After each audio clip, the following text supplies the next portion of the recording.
همیشه میگفتم پام برسه استرالیا اول از همه میام گوشت کانگورو میخورم. واقعا یعنی فکرشو نمیکرد که جدی اولین وعده غذاییم کانگورو باشه، ولی شد. خدا خیلی دوست داره. من به ملبورن میگن شیکاگوی استرالیا. به جای ریندیر هم که کانگورو استفاده میکنن که بگن ما فرق داریم. خب چطور بگم؟ گوشت محمولیو میارن بعد میگن کانگورو. بچه‌ها می‌خوایم نیکا رو از این دامنقلیا بدیم بکنه. این جاده گریت اوشن رود معروفه به زیباترین جاده ملبورن. اصلا من تا حالا تو عمرم با یه توتی سر یه میز غذا نخوردم. خیلی حال داد. اول می‌خواست فرار کنه، بعد دیگه نشستم آروم کنارش. ولی ملبورن از همه شهر رو بهتره. هر کی میگه سیدنی، رقابت بین ملبورن و سیدنی همیشه این دو جنگو داریم. نگاه همه با تیپای بابا نوئلیشون اومدن اینجا روز کریسمس. یه سری آدم جدی دارن میرن توی آب.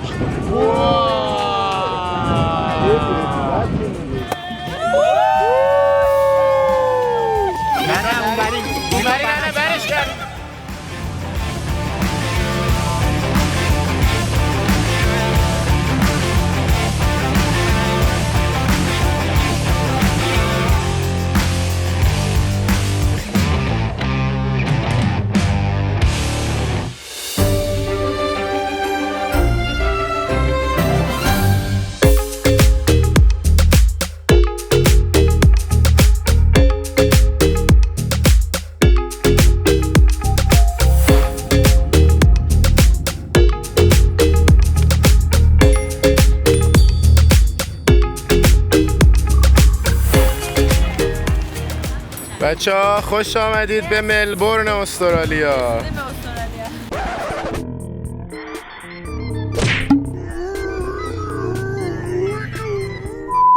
من دیاز کنه خودم خورد تو صورت بالا.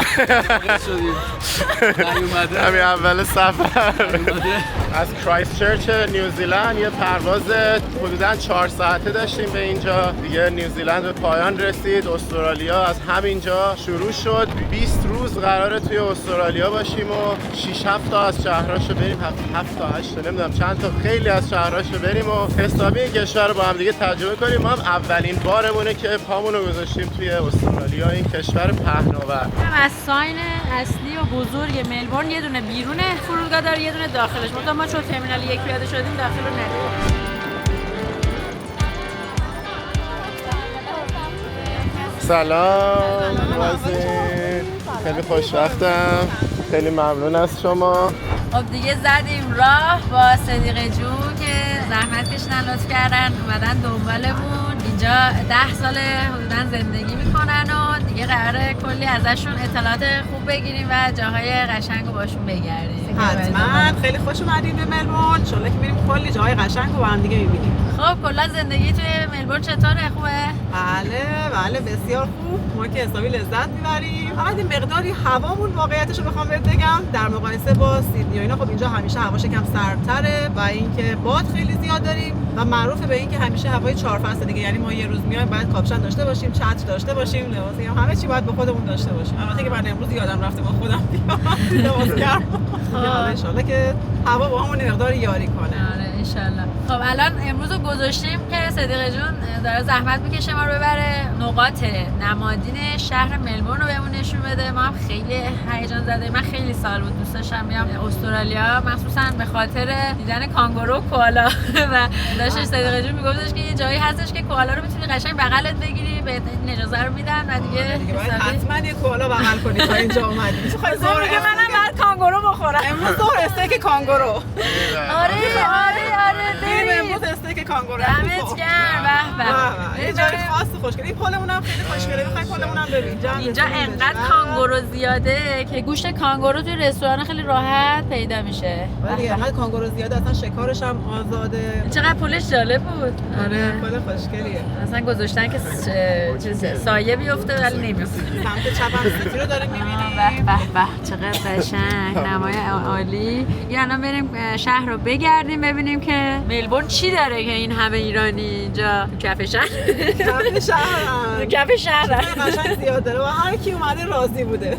هر کی برده راضی بوده. من دوست دارم که توی این سفر ملبورن و سیدنی رو از لحاظ خودم از نظر خودم مقایسه کنم. بعضیا میگن از دوستای من که استرالیا بودن میگن که من فکر میکنم تو ملبورن رو میپسندی، خیلی اینو به من گفتن. بعضیا میگن نه من فکر میکنم سیدنی هم خوب باشه. اکثریت به من میگن ملبورن پسند. من رأیشو میخرم حتما. چون من اینجا رشوه میدم ولی قطعا که ملبورن حالا سیدنی رو که ندیدم، این میمونه برای آخرین ولاگمون که هر دو رو ببینم مطمئن باشم که درست تصمیم میگیرم دیگه. خلاصه اگه بخوام رأیت چیه. حالا من داشتم به صدیقه جون میگفتم من فکر می‌کنم خیلی از آدما استرالیا رو به سیدنیش میشناسن به خاطر همین اپرا هاوسی که داره و اون آتش‌بازی مفصلی که داره. حالا صدیقه میگه ما هم چی داریم؟ چیزهای خیلی خاص خوبی داریم. آره سیدنی یه دونه اپرا هاوس داره کلا که منم خودم اپرا هاوس رو خیلی دوست دارم. هر موقع میرم احساس می‌کنم امامزاده اپرا هاوس حتما باید برم. مثل نیاگارا، مثل نیاگارا فالز کانادا. آره ملبورن چی داره؟ ملبورن مسابقه فرمول 1 داره که یکی از پیست‌های خیلی خوشگله که توی آلبرت هال پارک هست و میتونم حالا بعد عکساشو نشونت بدم که اون خودش خیلی معروفه و به زودی هم هست توی ماه مارچ هست فکر می‌کنم. یه چیز دیگه داریم ملبورن کاپ هست که جزء مسابقه‌های از سواری خیلی خوشگله که همه خانم‌ها بسیار جینگول و قرتی لباس می‌پوشن. پینگول نمی‌کنن؟ پینگول آره پینگول می‌کنن. اونم خیلی خوشگله. اینجا تعطیل میشه کلی همه خانم‌ها تو پینگولا تو خیابونا میچرخن و میرن توی پیستا. خوشگلاسیونا بگون چقدر پول در میارن. نمیدونی چه وضعیته. تنیس اوپن استرالیا رو داریم که اونم یک عالمه تمام به خاطر این ایونت ها هر سری ما یک عالمه توریست و یه عالمه آدم مختلفن که برای هر کدوم از این برنامه‌ها میان. ولی خب سیدنی چی داره؟ فقط اپرا هاوس داره. هیچ کدومش دیگه نداره. از نظر طبیعت کدومش فکر می‌کنی طبیعت قشنگ‌تری داره؟ صادق بخوام بهت باشم یه مقداری رنگ سیدنی رو خیلی بیشتر دوست دارم. احساس می‌کنم رنگاش خیلی شارپ تره. رنگای سبزش سبز بیشتری داره مثلا. و یه چیز دیگه هم که من خودم خیلی باهاش مشکل دارم، ما وسط شهرمون یه رودخونه است که اسمش یارا ریور. یارا ریور یه رنگ خیلی زشتی داره. خب نه آدم باید صادق باشه. ما همش دوست داریم که از طرف رنگ آبی برزم. مثلا این یارا ریور که این آبی بشه. ولی اپرا از چه شکلیه؟ خودش که خوشگله ماشاءالله دور و برش هم که آبی. قسمتش هم بخوام بگم خب این ما یکم این رودخونه‌مون زشته اونا رنگ آبشون خیلی خوشگله. رودخونه‌مون زشته. رودخونه زشتمون رو می‌بینیم حالا میریم آره دوست داشتین حتی با قایق میریم توش گردش علمی خیلی خوش می‌گذره ولی خب حالا رنگشو کاری نداشته باشیم. تا 25 سال آینده پلن دارن که همچین اینو خوب تمیز کنن که بشه مثل اون رودخونه سوئیس هست که آدما میپرن توش از این برنامه از این پلن‌ها دارن. پس ما یکم زود اومدیم. 25 سال دیگه رسیدیم به هتلمون. اینجا هتل یس YEHS ملبورن هتل رو گرفتیم. ببینیم بالاش نمیره. توش که خیلی در و داغونه ولی بس که خیلی دیر گیر آورده بودیم هتل. مثلا همین دیگه مجبور شدیم اونجا بریم. همه هتل‌های دیگه خوباش بوک شده بود. اینم از اتاق داغون ما توی ملبورن. کجاش داغونه؟ به نظر من خیلی داغونه. $135 استرالیایی شد نه $135 آمریکا برای 2 شب. برای 2 شب. برای همینه که اینقدر داغونه. ولی چیزش خوبه نگاه کن اینجا دستشویش رنوویت شده. تنها دستشویش فقط رنوویت شده. چه دستشویی تر و تمیزی. فکر کنم فقط باجه‌شون به اندازه درست کردن دستشویی رسیده. ببینی همون ببین. قشنگ سنگ مرمر.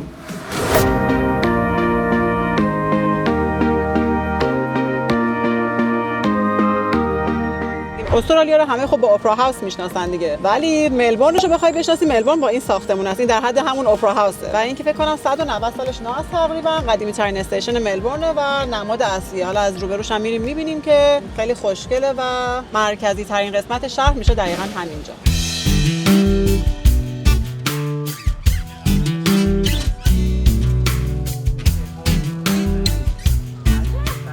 اینجا الان قراره عجیب ترین گردش به راست رو تجربه کنیم. معروف این گردش های عجیب غریب ملبورن. تو الان ما میخوایم بپیچیم به راست، نمیتونیم بریم این آدم سمت راست خیابون وایسیم موقعیتش که پیش اومد بپیچیم، بعد بریم چپ وایسیم. حالا الان نمونهش رو اینجا مشاهده میکنین، بعدا بیشتر براتون توضیح میدیم که چرا اینجوریه. میریم پشت سر این آقای حاجی وای میسیم ولی میخوایم بریم راست. اینجا وای میسیم.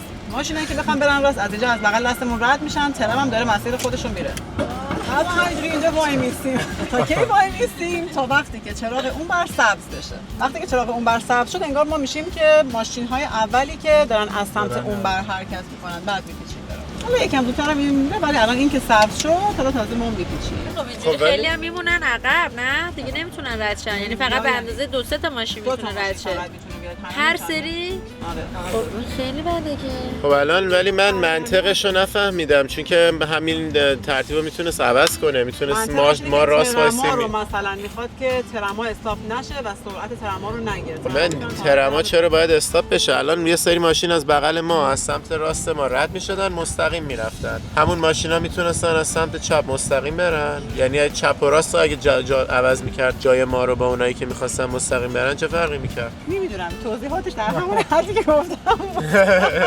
آره بالاخره من توجیه شدم. این به خاطر اینکه خیابونش یه لین داشت، بعد ماشین پشتیامون میخوان برن، بالاخره جاشون باید باز باشه دیگه. از طرفی از اون ورم چون قطار میاد نمیتونیم سمت راستم وایسیم، به تنها جایی که میمونه اینه که ما بریم چپ وایسیم منتظر بمونیم. آره اگه خیابونش دو تا لین داشت دیگه منطقی نبود این کارو بکنن، چون تو اصلا راستیا منتظر بمونن، چپیا ردشن برن. تمام برندها کلا همه تو همین خیابونه هستن، یعنی از اول تا آخر کلا همش برندها هست. سمت چپمونم اینجا ملبورن تاون هال هست که جزئی از ساختمان‌های قدیمی و حالا دولتی اینجا بوده که توش هم سری جشن و برنامه‌ها و در حقیقت جلوس سران ملبورن توی این ساختمون جلو سری هست که حالا بریم یکم می‌بینینش. و اگه حالا شب اومدیم شد بیایم، شاید این ساختمون روش نورپردازی خیلی خوشگل داره و کانسلان برای کریسمس داره، جزء جاهایی که نماد یعنی ساختمان کامل نورپردازی رنگی می‌کنن، خیلی خوشگل میشه. مشخصه سدی خیلی خوب تمرین داشته آره دمت گرم. من دیگه خیالم راحته، نمیخواد بردارم این مطالعه کنم توضیح بدم. یه قسمت ملبورن یکم ریلکس میکنم.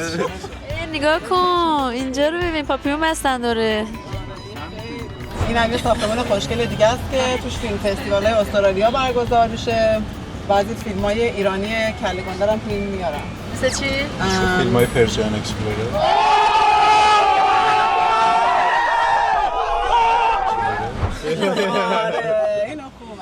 آقای مجیدی کی بود اسمش؟ من خیلی فیلمی اصغر فرهادی. اصغر فرهادی بود، اشتباه گفتم. چه ربطی داره؟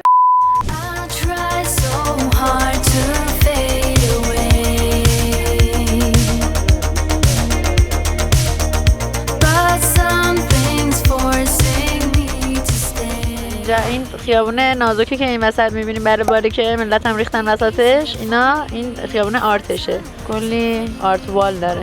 چه بال برای توش قدم بزنیم هنری.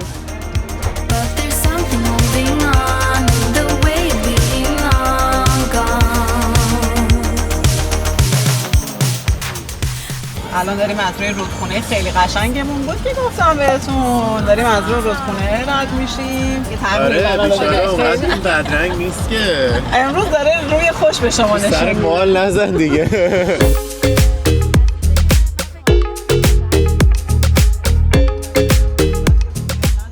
خب حالا از ماشین پیاده شدیم. اول از همه اومدیم این پارک زیبا، اینجا شراین آف ریممبرنس، یادبود سربازای استرالیایی که توی جنگا کشته شدن. از همینجا شروع میکنیم و پیاده برمیگردیم اون وری که الان داشتیم با ماشین ازش رد میشدیم که حالا هوای این شهر باحال رو بتونیم بچشیم و توش قدم بزنیم.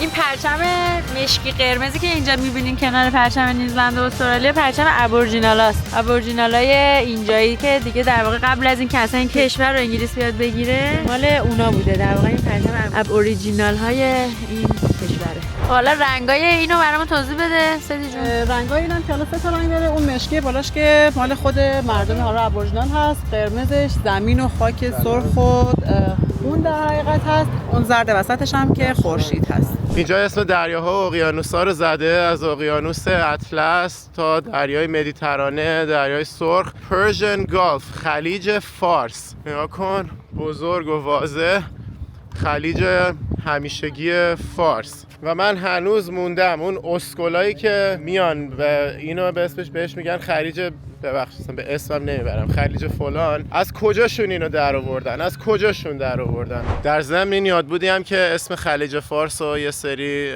دریاها و اقیانوس‌ها رو روش زده، جاهاییه که استرالیایی‌ها توی جنگ جهانی دوم اونجاها خدمت کردن. جمع اسم یه سری کشور رو دیوارا زده: کره، بورنئو، مالایا، ویتنام، و اینم دیگه همون شراین یادبود اصلیه دیگه، معبد اصلی یادبود توی این پارک. این یکی هم مربوط به جنگ جهانی اول، نوشته یادبود تمام زنان و مردان ویکتوریا که امپراتوری و توی جنگ بزرگ بین 1904 تا 1918 خدمت کردن.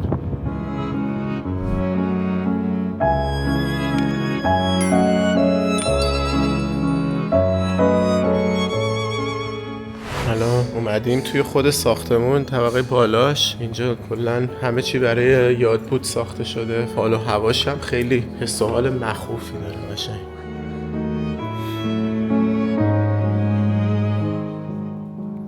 حالا اومدیم توی بالکن همین ساختمون. اینجا بهترین مناظر رو از شهر زیبای ملبورن میتونیم ببینیم، مخصوصا این طرفش.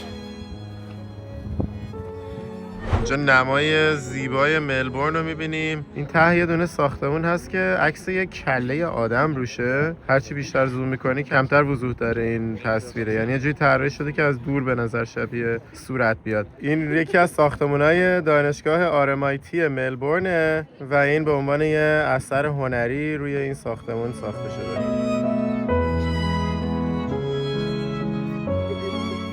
اینجا الان ستون آف ریممبرنس، سنگ یادبود تمام کشته شده است که مثل یه مقبره گذاشتنش وسط این ساختمون. و یه ویژگی خیلی جالبی که داره اینه که از یه سوراخ کوچولو که اونجا روی دیوار می‌بینین اون وسط تصویر، الان توی 2 روز خاص از سال نور میخوره از اینجا با زاویه و توی یه ساعت خاصی دقیقاً میفته روی کلمه لاو و دقیقاً توی 2 روز خیلی مهم این اتفاق میفته که این 2 روز چه روزایی بود؟ چند نوامبر؟ اپریل و نوامبر. 25 اپریل و 11 نوامبر میشه انزک دی و ریممبرنس. آها، دقیقاً روز انزکشون و روز ریممبرنسشونه. اینجا نشستیم یکم قهوه و کیک گرفتیم که بچه‌ها پس نیفتن. هنوز چیزی نخوردن از فرودگاه که اومدیم. این سبک گلی که روی این دیوار زده که البته اینا چی میگن بافتنیشه، ولی این مدل گل خیلی استفاده میشه اینجا برای اهدا به همین شهداشون. واسه همین روی این دیواری که داخل ساختمونه پر این گلاست. اینجا هم میبینیم میفروشنش، اسمش پاپیه، گل پاپی، و همینجوری روی تزیینات و سوغاتیاشون هم هست، حتی روی لیوان قهوه.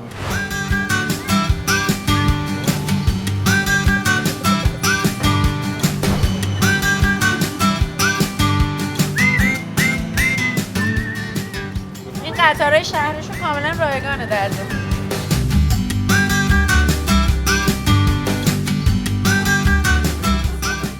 جالب، اینجا جای پرداخت داره ولی نوشته اگه فقط تو قسمت مجانی میرین لازم نیست کارت بزنین. این تو پی مستقیم مرکز شاه توی اون میگه چی میخوای بگردی دیگه نمیخواد پی کنی، ولی مثلا اگه از اون خارج بشه دیگه تو خودش اعلام میکنه. بعد چجوری میفهمن؟ تو خودش اعلام میکنه، میگه که الان دیگه داریم از فری ترانزیت خارج میشیم، پول بدید.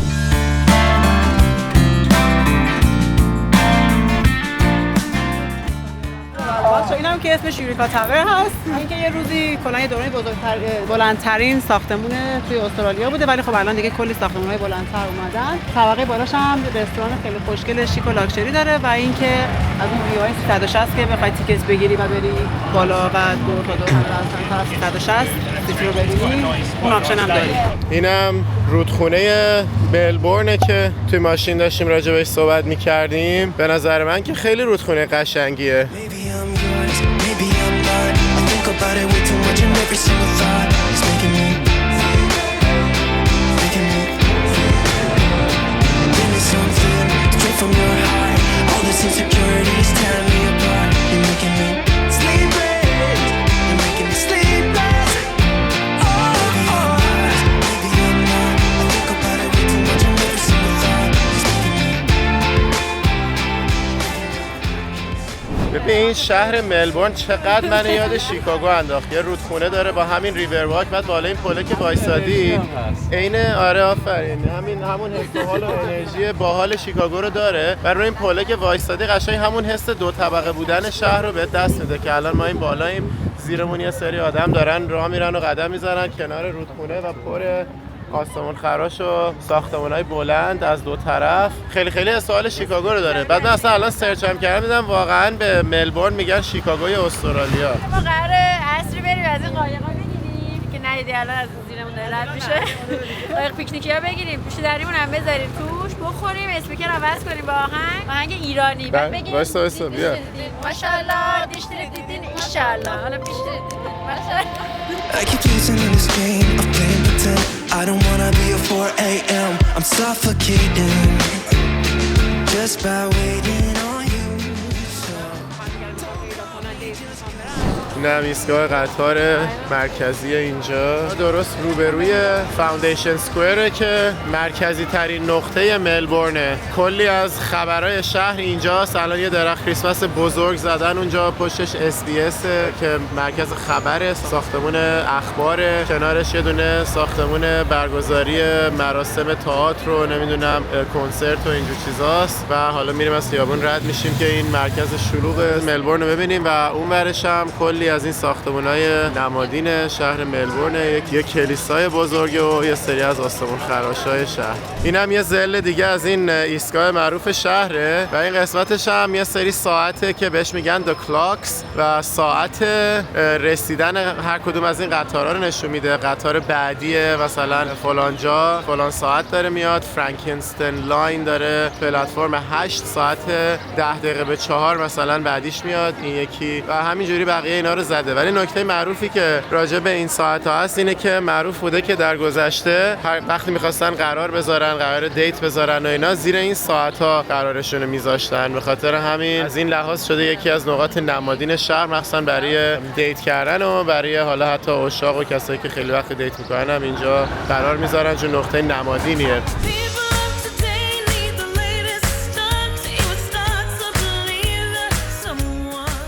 جالب این درخت کریسمسشونه اصلا شبیه، یعنی خیلی پیکسلی و دیجیتالی درستش کردن، شبیه درخت کریسمس. رنگی میشه حسابی تا بالا و یه ساعتی یه بارم اسموک داره و موزیک میزنه و اینا. حالا شبیه ولی جالبه شبیه درخت کریسمس هایی که تو آمریکا معمولا هست نیست، خیلی خیلی درشت جزئیاتش. مثلا معمولا ریز ریز درست میکنن که بیشتر شبیه درخت واقعی باشه، ولی این همه تیکه های گنده دیجیتالیه. بچه داره نمایش اجرا میکنه.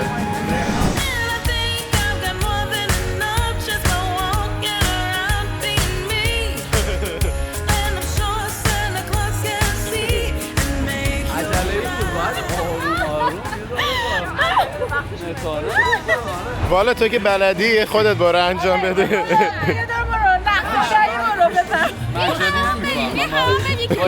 پول میدی.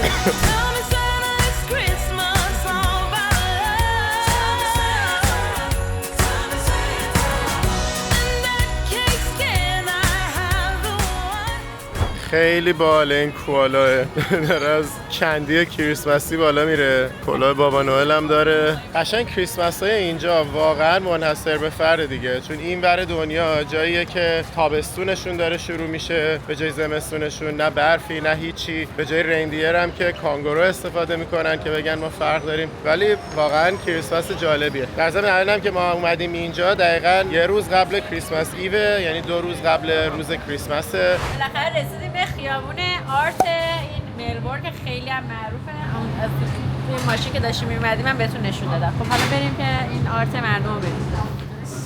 چه باحال. اینجا چیه؟ نونواییه؟ یه کافه کوچولو، رستوران کوچولو با شراب و نونوایی و همه چی. حالا اول این خیابون یاد بود داره برای مثلا حالا زنای بیگناهی که توی همین 1 سال 2 سال اخیر کشته شدن، یه جورایی برای اطلاع رسانیه که هنوز خشونت علیه زنان وجود داره و تلاش برای جلوگیری از ادامه روند خشونت علیه زنان. اینو اول دیوار گذاشته و در ادامهش دیگه همش قسمت‌های هنریه، نقاشی‌های دیواریه که میریم ببینیم.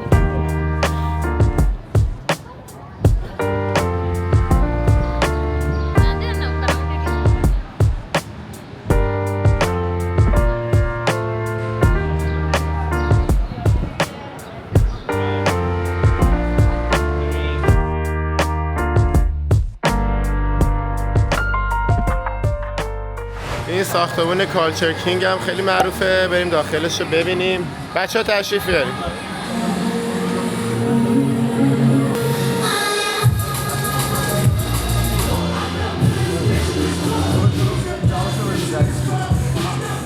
برو والا بیا کنار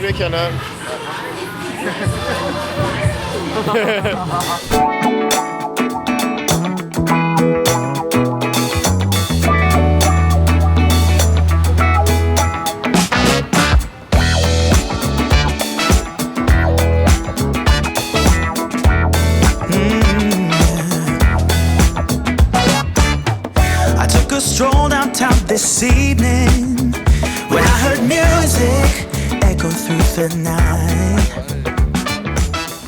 The same old songs that I بریم داخل این کاتدرال بزرگ شهر رو هم ببینیم.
خیابون باحالیه اینجا، خیلی حال کردم.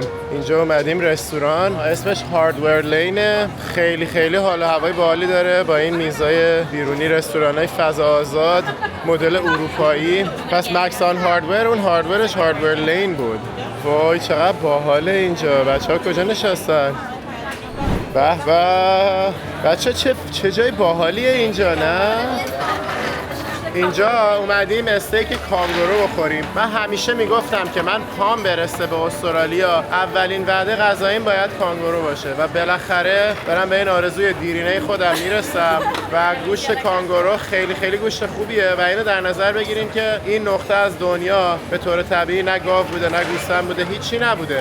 کانگورو با اینا هیچ فرقی نداره. پس اونایی که فکر می‌کنید فقط گاو و گوسفند و مرغ میشه خورد، اینو بگم که اون فقط ذهنیت ماهاست که چی خوبه چی بده. اینا همش نسبیه و اگه گوشت کانگورو خوردن بده، گوشت هر موجود دیگه‌ای هم بده. خلاصه کانگورو رو الان می‌خوایم بزنیم و ببینیم چه وضعیه. خب سدی جون هم اومد اینجا بهمون ملحق شد. بفرما. بعد این بعد 10 سال زندگی اینجا هنوز استیک کانگورو نخورده. با ما تجربه کردیم. چقدر خوب. دمت گرم که انقدر پایه‌ای که اومدی با ما تجربه کنی. اول میگم من بگم توی سیدنی میخوام برم خودم گوشتشو قشنگ خام بخرم، حتی اگه بشه کله‌ش هم بگیرم برای کله پاچه است. والا من دوست دارم کله پاچه‌ش هم امتحان کنم، ولی نه تو باید اینجا هم بخوری چون اون ممکنه بد در بیاد. تو اینجا حالا امتحان کن تو بشه. ولی خودم کنجکاوم، حالا اگه بد در اومد که شما میرین بیرون حالا یه چیز دیگه میخورین، ولی من تا ته اون غذا رو میخورم که حروم نشه. ولی میخوام خودم بپزم کانگورو رو تو سیب، چون اونجا ایربی‌ان‌بی داریم، گاز داریم، قشنگ اجاق گاز داریم، میتونیم بریم قشنگ کباب کنیم، هم تو فر اسموکوک کنیم، هم توی آب مثلا قرمه سبزی درست کنیم. برم داخل کیسه کانگورو رو تجربه کنم که بعدا فهمیدم سایز کانگورو خیلی کوچیک‌تر از اون چیزی که من فکر از بچگی آرزو داشتم برم کیسه کانگورو بخرم. چون آرزو داشت گوشتشو بخوره، من آرزو داشتم برم تو کیسه کانگورو. چه شباهتی داره به هم. فعلا یکی از پیش غذاهامون رسیده. چطوره؟ عالیه. میشه جان. واو چه کبابی.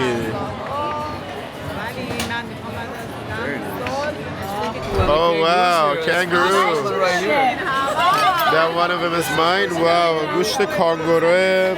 بالاخره گوشت کانگوروی حسین هم اومد بعد از سال‌ها انتظار. Ooh, hell yeah, One more man. for her. Just two, yeah? There's two. So 3 kangaroos. Yeah, 2 kangaroos. 3 kangaroos. خب سدی جون هر هفته میای گوشت کانگورو میخوری درسته؟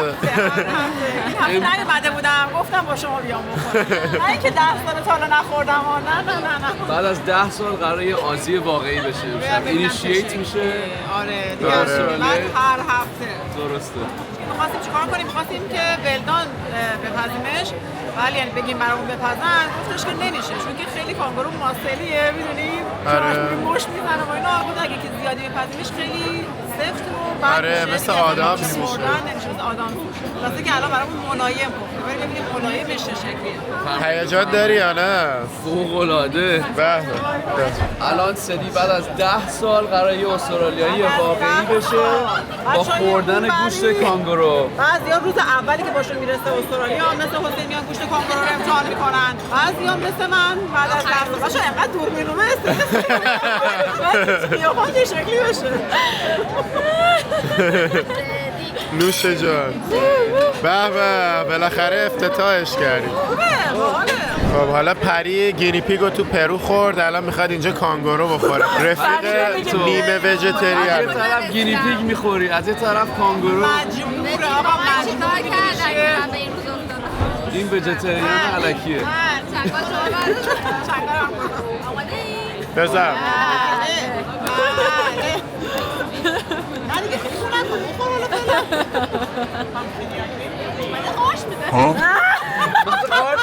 کانگورو رو پرسید سوال. من فکر کنم یه قسمت اشتباهه. کانگورو رفته درنشگاه. مزه قارچ میداده.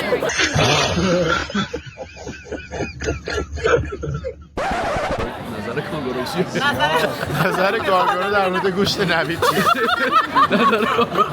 بجو آفرین. با این همه دوربینو. خیلی چویه؟ طعم کانگورو میده. آره. مزه کانگورو میده. بریم کانگورو. تو هنوز نخوردی؟ نه من هنوز او دو پس. سلامتی. نوش. He just had his first night. He decided first. He said he liked it. Yeah. از استیک Okay, میده. drum rolls. Drum rolls. Perfect. خب چطور بدارم؟ گوشت معمولی رو میارن بهش میگن کانگورو. ممکنه؟ ولی All right, enjoy, نه guys. خیلی Thank خوشمزه you. است. So it really is kangaroo, right?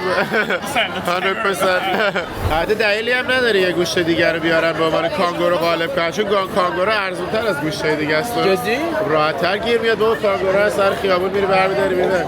از سر خیابون خیلی جالبه.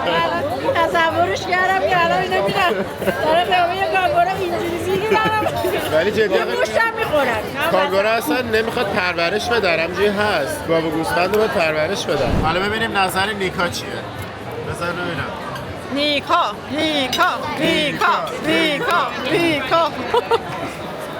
بعد همینجوری ادامه بده کم. من دوست ندارم. چشه میگه؟ چرا؟ خیلی تفاوت میکنه با گوشت عادی که میخورم. گوسفند و گوساله و گاو و اینا. واسه همین من دوست نداره نیکا. جالبه. من به نظر من که خیلی شبیهه. نویدم نپسند. یعنی بین کل جمع ما فقط من نوید نپسند. خدا رو شکر ما که اینو گرفتیم ما پسندیدیم. قرمه سبزیشو که تو سیدنی پختم بهش داده، اونو احتمالاً دوست داره.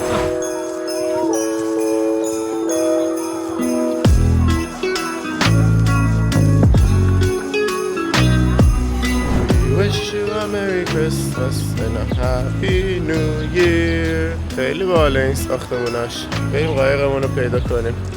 آقا نگاه کن توی صندوق عقب سری چه خبره. اومده به ما، هم به من هم به پری. بذار پری رو نشون بدم. کلاه داده. بعد میگه همینجوری هم از سوکیه. از صندوقش در میاد. ای بابا. بعد تازه کاپشن رو ببین. خیر سرمون تابستون پا شدیم اومدیم استرالیا. گفتن اینجا گرمه. بیا حالا ما باید کاپشن بپوشیم. داریم مثل چی میلرزیم. ببین چه خبره اونجا. که میگفت توی یه روز میتونی 4 تا فصل رو اینجا تجربه بکنی، واقعا راست بود. الان داریم سگ لرزه میزنیم. بچه‌ها می‌خوایم نیکا رو از این دامنقلیا بدیم بکنه. من عاشق این شدم. این خیلی درازه. کلامو عوض کنم بدم به حسین اینو بندازم. خیلی خوشگله. انگار مثلا اکستنشن بابا نوئل. کلاه بابا نوئل اکستنشن داره. آره. این البته مال میشه ملوانه تا خلبان. آره. به خودت بیشتر میاد. آره نه شوفره.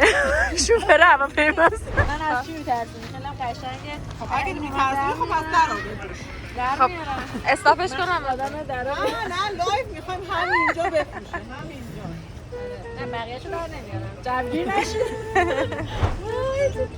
چه بانمه الان من خانوم میگه بابا چی نوئل بردی چی آوردی شنل قرمزی شد. من خانوم بابا نوئل هستم در استرالیا قرارم سوار کانگورو بشم این کلاه رو هم دوست دارم اون در بیام یکی پر شده چند تا میخواد بذاره آها بندازور چقدر کلاه اضافه با یه دونه کیف از اینا تازه این چپ خب بریم که الان یه وقت قایقمون رو تحویل بگیریم بالا و حسین هم گفتم ما پیاده میایم هوا خیلی خوبه میخوایم لذت ببریم برعکس ما که خیلی یخ بستیم اونا پیاده اومدن الان من و والا پیاده اومدیم بچه رفتن با ماشین سدی اومدن و ما همینجوری داشتیم شور میزدیم که الان هوا سرده میریم اونجا یخ نزنیم هی رفتیم از مغازهای مختلف گشتیم ببینیم پتوی چیزی میفروختن هیچکی پتو نمیفروخت و الان یه اومدیم اینجا با این صحنه روبرو شدیم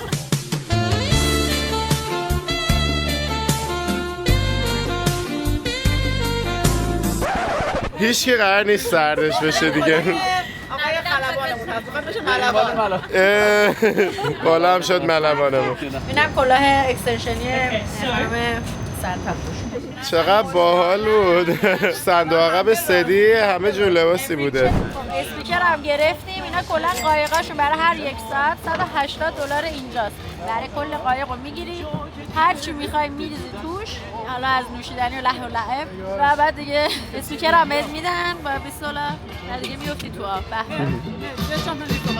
عاشقت بودم عشق با منه غیر چیزه کاپیتان داریم یا خودمون باید برونیم کاپیتان بالا بیا ملوانمون هم اومد ملوان زبل I keep losing in this game of playing pretend. I don't wanna be a 4 a.m. I'm suffocating. Just about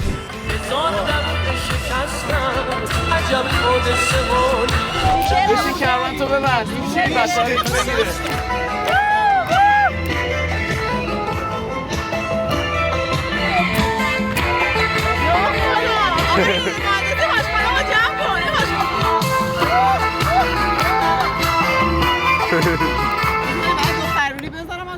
چه باحال پشتت هم مری کریسمسه محلمون نداشتیم بیا کنارم سر نازلی تو هم رفتیم بیا کنارم سر به ناز بی تو اینو بخون انگاراش شدم عاشق نکنه وسوسه باشه شده با سادگی با خون مثل سیب سرخ هوا بایی که خوشگل توی شهر زیاده از همه خوشگلان سرین ماشالله سری که همیشه داشتیم و کشورهای مختلف شمپین باز می‌کردیم توی برنامه‌های مختلف دفعه هم برای همه‌شون شمپین باز کردیم این دفعه هم واسه کریسمس و دور همیمون اینجا وسط استرالیا رو قایق یه شمپین بعدی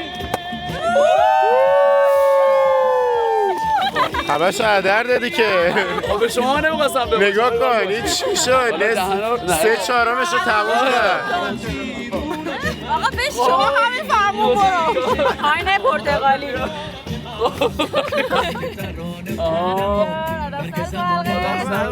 مرسی خب و دستم بگرد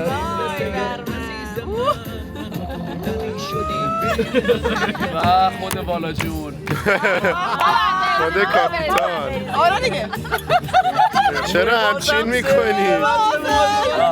آقا کل به نظرم تو هم سابقا خوب نیست یا خدا من چی کار کردم به شما؟ چه هیزو بهتری فروختم به تو؟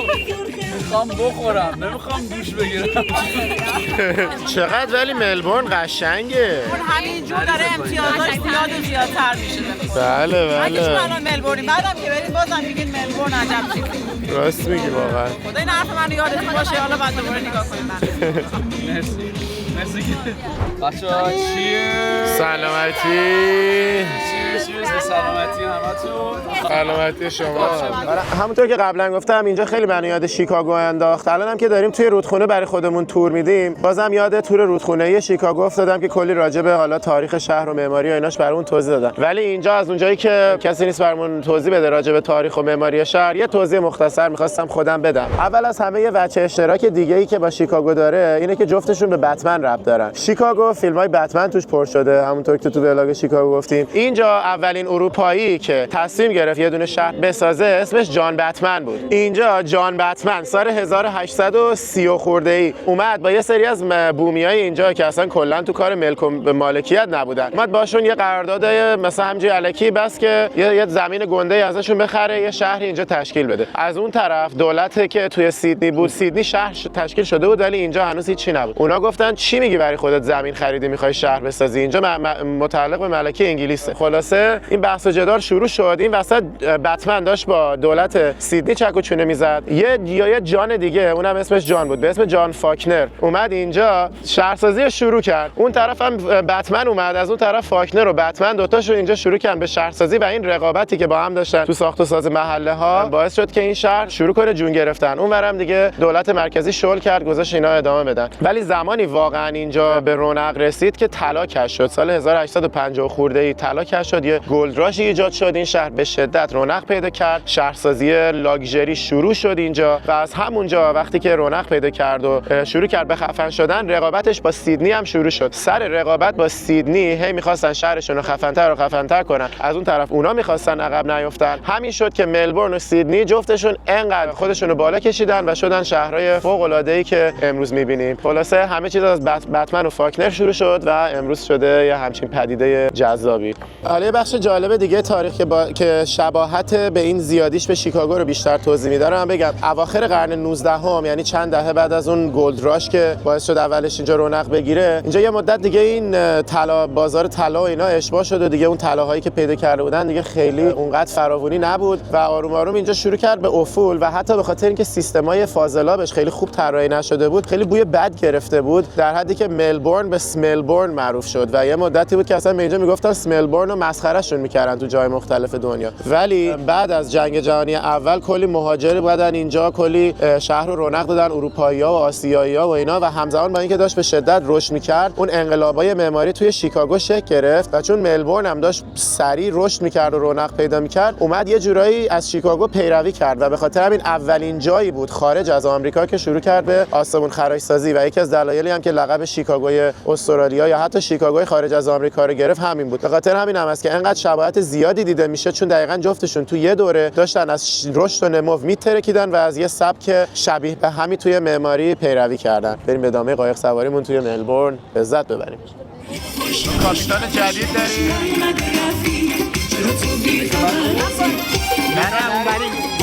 برش کردیم. چپ و راست رو اشتباه گرفت. اون هارد تک می‌ذاره.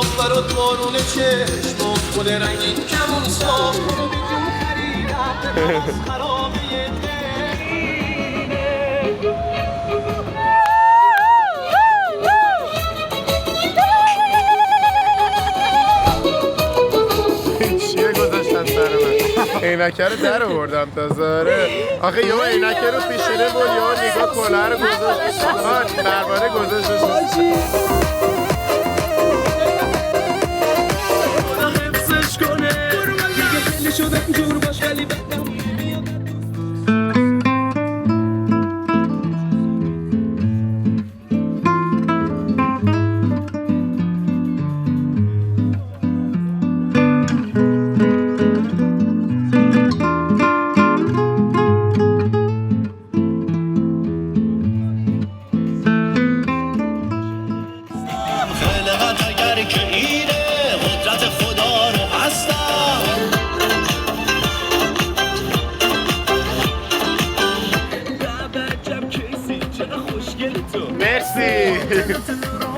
این دره دفعه دریم میگه من آدم اولیم.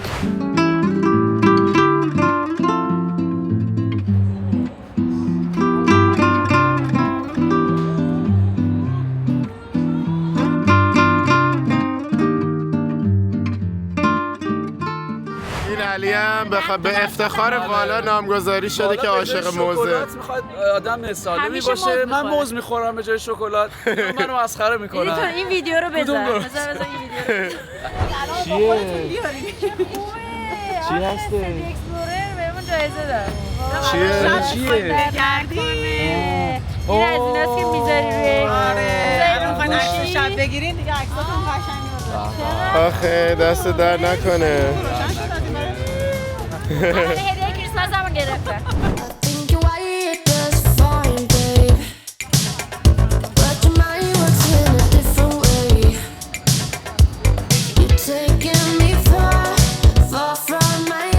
حالا کنار همین رودخونه زیبا اومدیم محله ساوت بانک، جایی که بهش میگن یارا پرومنید یا تریز آف لایت. ببین چقدر اینجا تزییناتش قشنگه. یه مری کریسمس هم داره.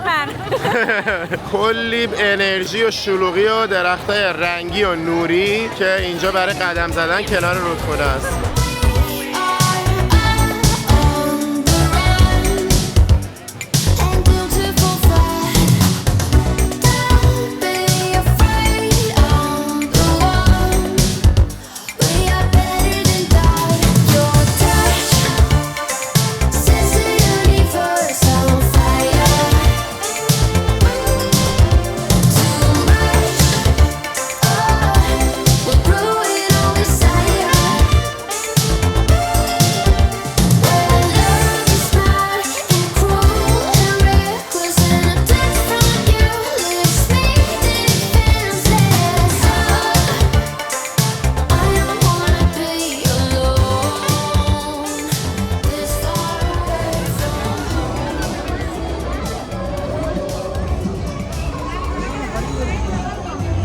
حالا همینجا کازینوی کراون هست که میگن بزرگترین کازینوی نیمکره جنوبیه توی شهر ملبورن و داخلش هم فوق‌العاده شیک و پیک و باحاله که میخوایم بریم اینجا رو هم ببینیم.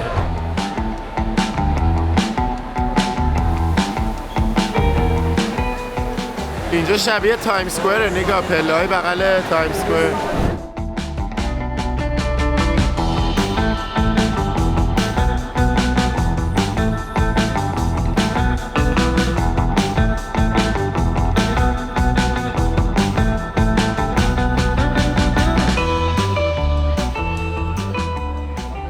حالا از کازینو اومدیم بیرون، اینجا قسمت فودکورتشه، غذاهای متنوع اینجا هست.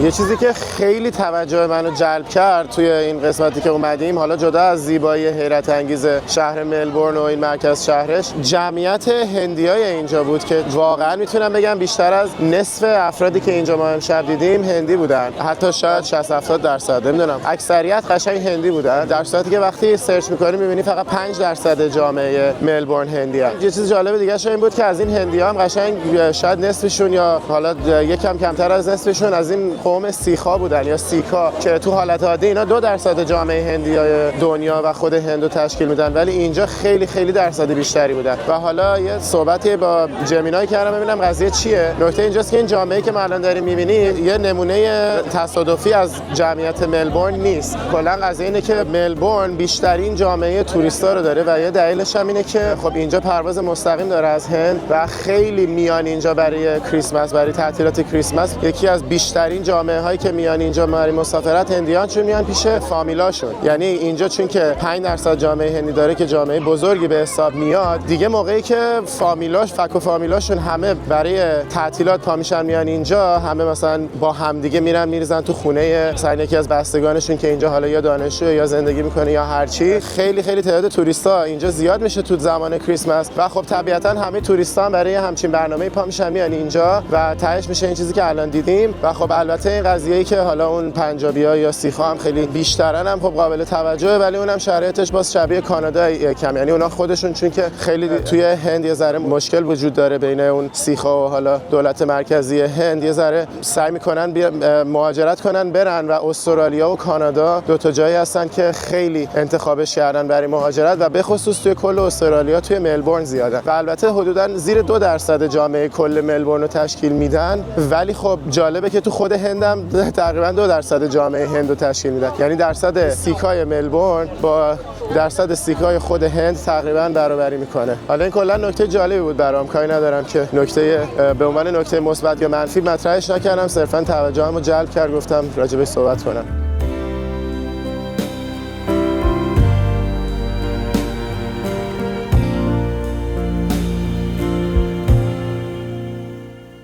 صبح بخیر همگی. روز دوم ملبورنمون اومدیم این زیر طبقه منهای 4 تو زیرزمین ماشینمون رو بگیریم. ببین چقدر شلوغ بود. دیگه ما تا حسین ماشین رو بگیره و رفتیم کافی گرفتیم و آره اینجا کافی‌هایشون توی استرالیا خیلی معروفه. تو ملبورن. ملبورن مخصوصا. واقعا نگاه کن چه وضعیتیه اینجا. دیگه بالاخره تونستیم ماشینا رو تو این شلوغی بگیریم. نیکا اشاره کرد اینو بگم که کلا ملبورنیا خیلی روی قهوهشون غیرت دارن و حتما باید بری قهوه مرغوب بگیری. اگه مثلا بگی میخوام برم از یه نفر آدرس استارباکس بپرسی چی میشه؟ کلا زندگی تو قضاوت میکنه. سر تا پای نگاه بهت میکنه، کلا زندگی تو برای سوال. ولی قهوهش خیلی خوبه. آره بچه‌ها رفتن قهوه مرغوب گرفتن و الان میریم ماشینمون از اینجا از روی همین پارکینگ پشتمون برمی‌داریم و میزنیم به جاده سمت زیباترین جاده استرالیا. بزن بریم. اینم توسان بود، هیوندای توسان ما که قراره امروز باهاش باشیم. یه صبح تا شب هم فقط گرفتیمش. بفرمایید بچه. آقا اینجا هم مثل فلوریدای آمریکا، کوینزلندش سانشاین استیته. آره البته ما الان تو ویکتوریاییم. این ماشین مال یه ایالت دیگه است آوردنش اینجا، چون ما تو ویکتوریاییم. ملبورن ویکتوریاست. و حالا من باز دوباره باید کجکی رانندگی کنم، فرمونش اینوره. اگه ولاگ دوم نیوزیلند رو دیده باشین میدونین که اونجا یه تمرین خوبی داشتم و دیگه الان اوخ شدم. ان شاءالله که هنوز اون عادت رو مونده باشه، الان دوباره مغزم برنگشته باشه به تنظیمات کارخونه. Grabbed my backpack and I was out the door. Wishing I could have seen the look in your eyes. Been a fly on that wall. الان رسیدیم به اولین توقفمون توی این مسیر. این جاده اسمش هست گریت اوشن رود که تازه واردش شدیم. من فکر کردم از ملبورن که خارج میشی سریع وارد این جاده میشی، ولی الان فهمیدم که 1 ساعت و 20 دقیقه حدوداً باید از ملبورن بیای بیرون رانندگی کنی تا تازه برسی به شروع این جاده. این جاده گریت اوشن رود معروفه به زیباترین جاده ملبورن. 250 کیلومتره که توش طبیعت فوق‌العاده زیبا و سرسبز، آبشار، مزارع مختلف و حیات وحش فوق‌العاده من جمله کوالاهای وحشی میتونی ببینی. ولی الان ما رسیدیم به اولین توقفمون توی مسیر به اسم سپلیت پوینت لوکاوت و فهمیدیم که یه تیکه کوچولو از مسیر رو بستن و به خاطر همون یه تیکه جاده‌ای که بستن ما یه بخش عمده‌ای از این مسیر زیبا رو نمیتونیم بریم و مجبوریم بریم دور بزنیم 1 ساعت و نیم مسیرمون رو طولانی تر کنیم که برسیم به مقصد آخرمون توی این مسیر. مقصد ما هم کنت ریوره. اکثر آدمایی که میان تا 12 اپوستولز اسمش رو از 12 رسول حضرت مسیح گرفته، یه سری صخره وسط آب که ما اونجا رو نمیریم. ما می‌خوایم بریم کنت ریور که کلی کوالا داره، ولی برای رسیدن بهش به جای اینکه از اینجا نیم ساعت بریم بعد از اینجا 2 ساعت بریم، ولی دیگه تو پاچمونه دیگه. ولی به جاش یه تیکه‌های زیادی از این مسیر فوق‌العاده زیبا رو میتونیم ببینیم که معروفه به زیباترین جاده استرالیا. نگاه کن این برای خودش همجوری آزاد تو طبیعت وله، چقدر خوشگله، انگار اومدی باغ وحش. بچه تا حالا خارج از باغ وحش انقدر نزدیک توتی دیده بودین؟ خوشگله سلام. خب میگن استرالیا همینجوری راه میری کلی پرنده مرنده‌های خوشگل میبینی. بیا چی کارم کرد؟ یه تاپاله هم انداخت وسط راهمون. یه توتی خیلی آزادانه خوشگل برای خودش اینجا نشسته. نگاه هلالالایلالا آلالایلا که میشه به عشق باز کنم ولش کن بریم. آیده رو دوست نداشت بابا باید براش آرژی میذاشتیم، ایدیم باید میذاشتیم. چیز بذاریم میرقصن. سگای اینا رو راست میگی. این کلاغه به سگا رفته. واه این سگه چه خوشگله. واو واو it's so pretty. شبیه خونه های لورد آف the رینگزه، شبیه هابیتان نیوزیلنده. چه باله. حالا اینجا سپلیت پوینت لایت هاوسه که میشه رفت بالاشو یه سری مناظر نمادین این جاده رو دید و از اینجا اول ما میریم به این لوکاوتش، بعد اگه بچه‌ها حال داشتن میریم بالای این فانوس دریایی.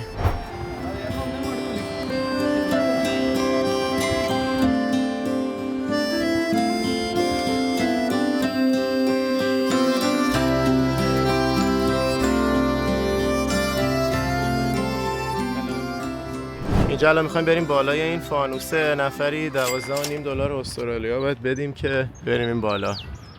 حالا داریم از پله ها میریم بالای این فانوس دریایی که مناظر از بالا ببینیم. یه دونه سلف گاید تور داره تو این پله ها که کنارش همجوری یه سری اطلاعاتی که احتمالاً به درد میخوره نوشته، ولی ما فقط میخوایم بریم بالا.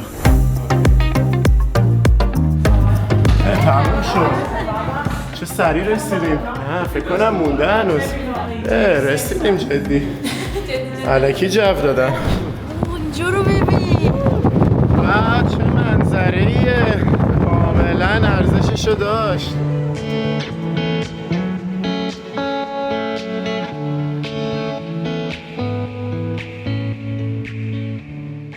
اینجا باز نمیاد. مشکل اینجا نصف ناراحتیم از اینکه درونمون رو نیوردیم برطرف شد با همین منظر.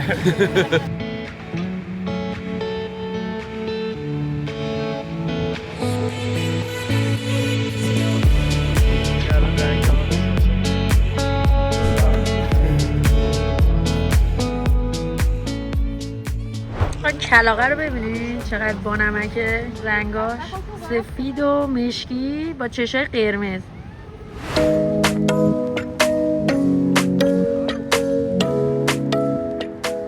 اینم از دروازه معروف گرید اوشن رود که تابلوشه و خیلی ها میان اینجا که فقط با این تابلو بتونن عکس بگیرن.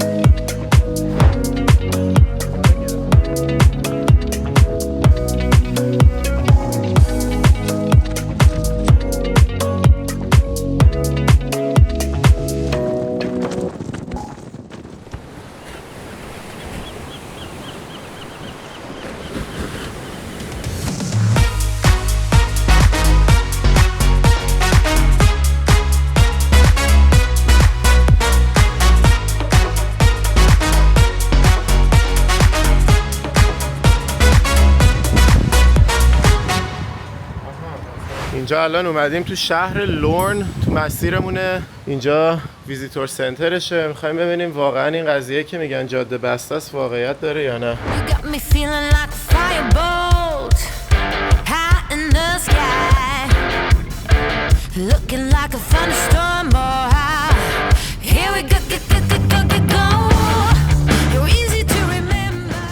اومدیم آبشار ارسکین نزدیک همین شهر لورن رو ببینیم. کاشف عمل اومد که این جاده‌ای که گفتم یه تیکش رو بستن مربوط به یه تصادف همین امروز ساعت 10 صبح. با اون که تو گوگل مپس اشتباهی نوشته تا 2 هفته دیگه جاده بسته است، اون اطلاعاتیه که اون کسی که ریپورت کرده اشتباه وارد کرده. خلاصه بهمون گفتن ممکنه هر لحظه این جاده باز بشه چون الان 3-4 ساعت گذشته. حالا ما همه داریم به خدا توکل میکنیم که تا ما بیایم تو این شهر یه غذای بزنیم و این آبشار رو ببینیم جاده رو باز کنن که دیگه نخواد بریم 2 ساعت دور بزنیم دور شمسی قمری تا بهش برسیم. ببینیم چی میشه.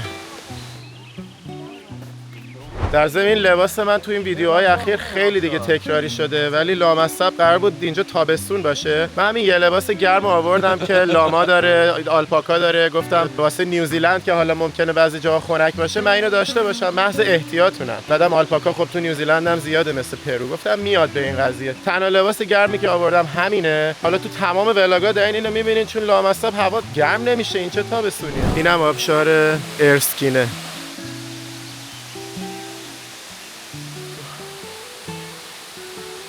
داریم همینجوری میریم پایین و پایین‌تر. بکنم قراره برسیم به بیس آبشار. اینقدر سوسول نباشید. بیا.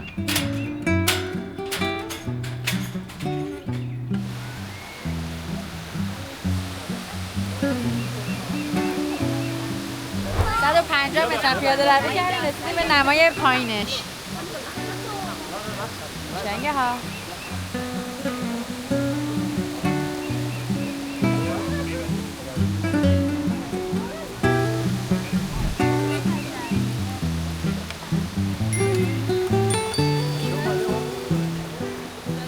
هر پایین رفتن یه بالا اومدنی داره. الان ما از این قسمت طاقت فرسا عبور کردیم، داریم بالاخره میرسیم بالا. بزن. اوه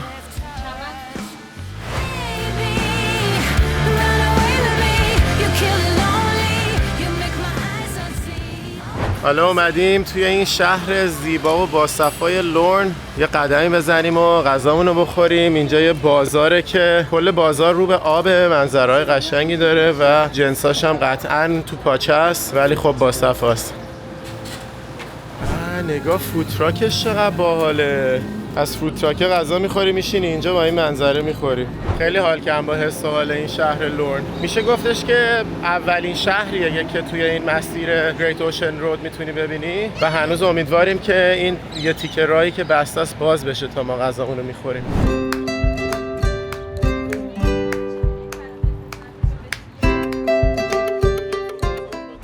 اوه چه باحال. نگاه بالای میز اینا یه دونه از این توتیا نشسته. اینا پرن اینجا، همینجوری دارن این ور اون ور پرواز میکنن. به طرز عجیبی این توتیا فراورن. پر توتیه جای مختلف. نگاش الان میپره، الان ترسیده الان. وای چقدر جالبه. همینجوری که راه میایم پر این توتیاست، همین رنگی پره. مثلا من راحت با همین راه که میومدم 7 8 10 تا دیدم. بعد میان منتظر میشن که بهشون غذا بدیم. یکی دیگه بونور، یکی دیگه اینجا. این یکی چه خوشگله. نگاه کاکلشو. همشون از این کاکلا داره. اون یکی نداره. داره، اونم داره ولی وقتی قرارشو یه چیزی عجیبه یا توجهشون رو به چیزی جلب میشه اون کاکلا میاد بالا. این رستوران مکزیکیش هم اینجا معروفه، تاکوس اند تکیلاز اسمش. احتمالاً اینجا غذا بگیر.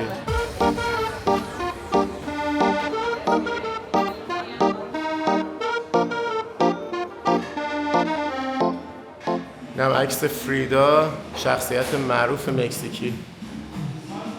آقا اینجا رو ببین تو رو خدا، این توتیه پا شده اومده تا مردم پا شدن از اینجا اومده که اینجا غذا بخوره. نگاش کن همینجا خیلی شیک برای خودش نشسته داره غذا میخوره. خیلی ببینی نگاش کن آخه تو چقدر خوشگلی نایی. خلاصه یه روز خیلی کاملا عادی تو شهر لورن استرالیا منتظریم غذامون بیاد. این توتی هم منتظره. خب ببین همین الان 5 تا توتی، 3 تا اینور، 2 تا اونور نشستن. اصلا انقدر تعداد این توتیای این شهر زیاده که اصلا نمیتونم بگم. انقدر تعدادش زیاده. همینجوری تا یکی پا میشه همینجوری حمله میکنن یا گروهی 7 8 تایی حمله میکنن. غذاهای مونده رو میخورن و بعد دیگه پرواز میکنن میرن یه جا. نگاه با دستش هم میگیره میخوره. خیلی پیشرفته است. خوشگله. نگاه خیلی واله با دستش میگیره میخوره. تاکوهای من و نیکا فعلا رسید. اینور تاکوی بیف داریم، حتی آبگوشت هم کنارش برامون گذاشته. این بیریا یه مدل آبگوشت مکزیکیه که تو تاکو درست میکنن، واسه همین آبگوشت هم داره. اینور پرانه، یه مدل میگوه تقریبا و اینم تاکوی ماهی. مال بچه‌م تو راهه. من میخوام غذا من بیرون با توتیه بخورم. در حال دیت دارم اونجا، 2 نفر منتظرم. من 2 تا توتی خیلی خوشگل منتظرم که برم غذا پیش بره. توتی کاکل به سر. وای وای. کاکل به سر. وای وای. که خبر از من ببر. وای وای. مارگاریتامون به. ببین وسطش هم گل گذاشته. Thank you. سلامتی. مثلا با باطل میرم بالا. آره والا که داره یه بطری تکیلا رو میره بالا برای خودش. اینجور چیزا برای آب نگاه. جدی نگم. اینجور چیزا برای بالا بچه بازیه. اون بعد کلمون بطری بده بالا. آره وگرنه نمیگیرتش. غذای سالاد نوید رو ببین چقدر فرملاته. هم گوشت داره، هم کینوا سالاد، هم تاکوهای بالا. تاکوهای بالا. گواکامولی هم داره میشه جان. مرسی. حالا پری هم هنوز نیومده. اینجوری نشسته منتظر. اصلا من تا حالا تو عمرم با یه توتی سر یه میز غذا نخورده. خیلی حالا. نیکا رفت بیرون سر دیت و برگشت تو. چرا دیگه تموم شد؟ دیگه نیکا نپسندید، طرف قال گذاشت اومد. نه دیگه اون غذاشو خورد و رفت. شماره داد یا نه؟ آره شما دارم چه دیت سوء استفاده گریه. اینجا اسمش هست کافکس کافی روسترز، دقیقاً بغل همون رستوران است که توش بودیم. واسه همین اومدم اینجا یه دونه قهوه بگیرم که اصل قهوه ملبورنی که قبل معروفه رو تجربه کنیم. الان 1.5 ساعت با ملبورن فاصله داریم ولی دیگه این قهوه رو باید تجربه کرد. خیلی باحاله. یعنی این مرغ ماهی خوارای آمریکا که همه جا همینجوری جواد ریختن و هیچ جذابیتی دیگه برامون ندارن، اینا اینجا انقدر فراوونن. ای وای پریدن که. بچه‌ها نظر و نیازمون به نتیجه رسید. مسیر رو باز کردن و قراره که برسیم به مقصد اصلیمون، کنت ریور. من چند تلفن زدم در چیزو اومدن جمع کردن اکسیدنتو. الان دیگه میتونیم بریم اونجا که می‌خواستیم. دست در نکنه. من اصلا نمیدونم کجا داریم میریم. کاپیتان بالا وساطت کرد که سریعتر نظر و نیازمون رو توی رستوران مکزیکی انجام آره 4 تا بشقاب تاکو و آره عکس امامزاده فریدا رو که دیدین تو رستوران، همونجا نظر و نیازامون رو کردیم و دیگه مسیر باز شد.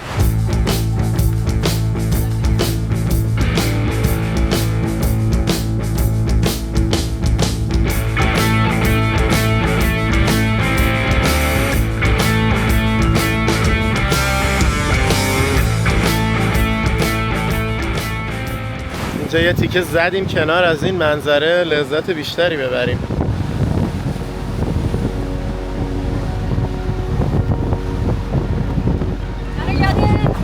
شمال کالیفرنیا میندازه، ولی خب اینجاست خیلی سرسبزتره.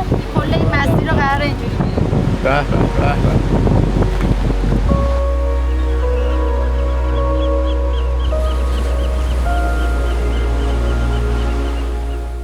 تازه آفتاب در اومد. به به.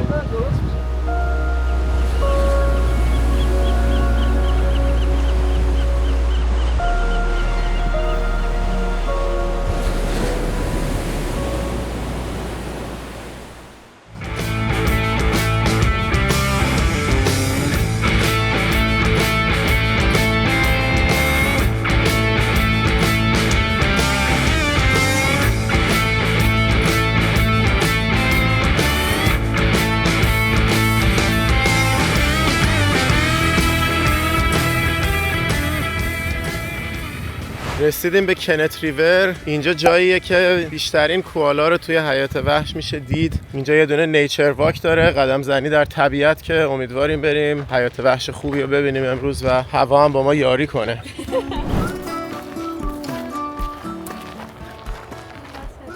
چیه این؟ سیبه بکنم. شاید سمی باشه. نوید بخور ببینیم سالم میمونی. سیب سمی نمیشه که. آخه سیب شاید نباشه. سیبه؟ من که آخرش این سیبه رو امتحان کردم، خیلی ترش و خوشمزه است، مثل سیب ترشای شیرازه. خوردیش؟ حاجی دارم میخورم.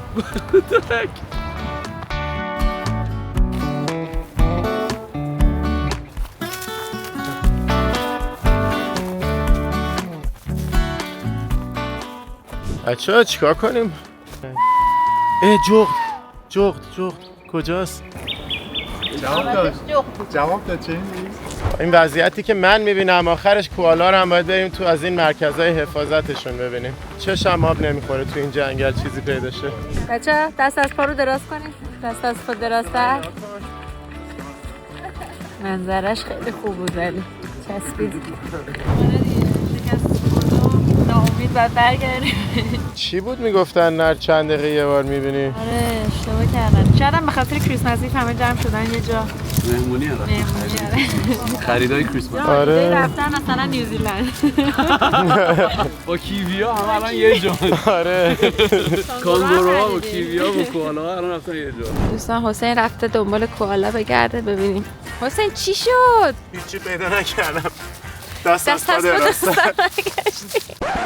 ببین همین کارا رو میکنن، آدم مجبوره بره باغ وحشی ببینتشون دیگه. آره باغ وحشی اومده اینا رو جمع کرده که ما مجبور شیم بریم پول بدیم بریم اونجا.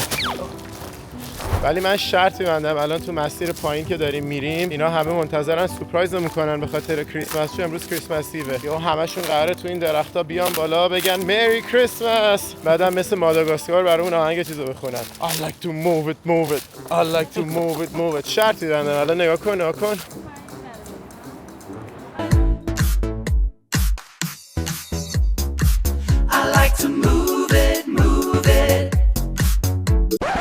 راستی اینم بگم من میدونم اونایی که تو ماداگاسکار بودن کوالا نبودن، لمور بودن. یه وقت کسی فکر نکنه جدی فکر کردم اونا کوالا بودن، صرفا کوالاها اومدن برای ما مثل لمورها خوندن. دمشون گرم. همه حال کردین بچه‌ها؟ بله. یکی از هایلایت های مسافرت. واقعا قبول دارم.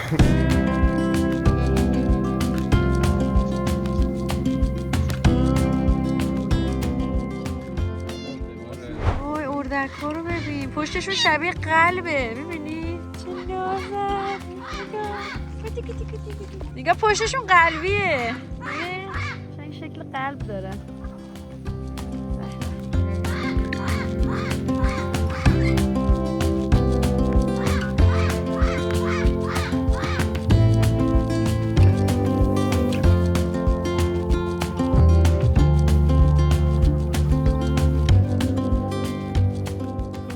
خب تا الان فقط من رانندگی کردم توی این جاده‌های چپکی استرالیا و نیوزیلند. الان بالاخره والا رو گذاشتیم سر. من اولین صحنه‌ای که نشستم قلبم داشت وای میستاد، ولی خیلی سریع اوکی شد. خب راهنماش کدومه؟ اون راهنما اونور جای اشتباه. هر موقع خواستی راهنما بزنی بگو اشتباه بزن. دنداشم که اینور دکمه‌ای، این یکی انتظار دارم مثلا چک لیست داشته باشم هواپیما. خب خلبان اینجا دنده عقبو بزنی میرفته تو دنده. خب حالا برو دیگه آروم با احتیاط برو دنده عقب بگیر. ترمز دستش کجاست؟ نه همونه دیگه، میره تو دنده در میاد از پارک. داری فیلم میگیره که کوبیدم یه جایی چیزش باشه. رکوردش باشه. اینم چیزشه در واکنشه. کاپیتان سمت چپ کانگورو. کانگورو بزن پیاده شو بزن. دوستان عزیز هماکنون آهو دوستان عزیز هماکنون آهو نه دوستان عزیز هماکنون ببین چی دیدیم، کانگورو. چقدر جذاب. نهادات کانگورو. ببین بالاخره وسط جنگل چی پیدا کردیم؟ کانگورو وسط طبیعت وحششون. بالاخره دستمون یکم از پاهامون کوتاه‌تر شد دوباره. خیلی نمک بود. خیلی دوست داشتم. چقدر از این توتی سفیدا زیاده اینجا. کوالای اون بالا هست هنوز. ایول پیاده شو کوالا رو بریم ببینیم. آره نه داره برگ میخوره. وای اینا نگاش کن. ای جونم. سلام. بیدار شدی؟ اوی بیدار شدی؟ از اون ور بریم یا از این ور بقیه بچه‌ها رو ببینیم؟ الو دارم باهات حرف میزنم. قسم مهمون پذیر نیستن اینا. آره چقدر بی تربیتین شما ها. داره چی میخوری؟ چی میخوره؟ ها؟ چیپس میخوره؟ چیپس میخوره؟ چه نگاهی میکنه؟ این خوزیله خوزیله نوش جونت دقیقت با زوغ بخوری. نه ها ببین ولی پشتش به همونه. چه باله. نگاه داره تکون میخوره. کوکولی. والا ترمز و گازش جاش درسته. هرچی میگم بایستا. واو چقدر زیادن این توتیا. منم رنگین کمون شده. آخ ببین چه رنگین کمونی شد. خیلی اینجا خوشگله. همینجوری یا توتی میبینیم یا رنگین کمون میبینیم یا کوالا میبینیم یا کانگورو میبینیم. اینم یه کوالای دیگه. چه باحال. اینو قشنگ میشه بزرگ و واضح دید بچه‌ها. همینجا بذار بریم بالا. این خیلی خوبه پوزیشنش. نگاه کن من برای اینکه بیام از این کوالا فیلم نزدیکتر بگیرم از اینجا صاف دیوار مستقیم اومدم بالا. خودم نمیدونم چجوری قراره برگردم پایین. قراره کل راه سر بخورم ولی خیلی هیجان زده شدم. دارم بهش نزدیکتر میشم. من این همه از دیوار اومدم بالا. نیکا از اون ور رفت مسیر درستش رو پیدا کرد اومد. حالا دیگه قشنگ اومدیم زیرش. اینجا این کوالا رو میشه قشنگ مستقیم دیدش. وای اینو بچه هم بهش چسبیده.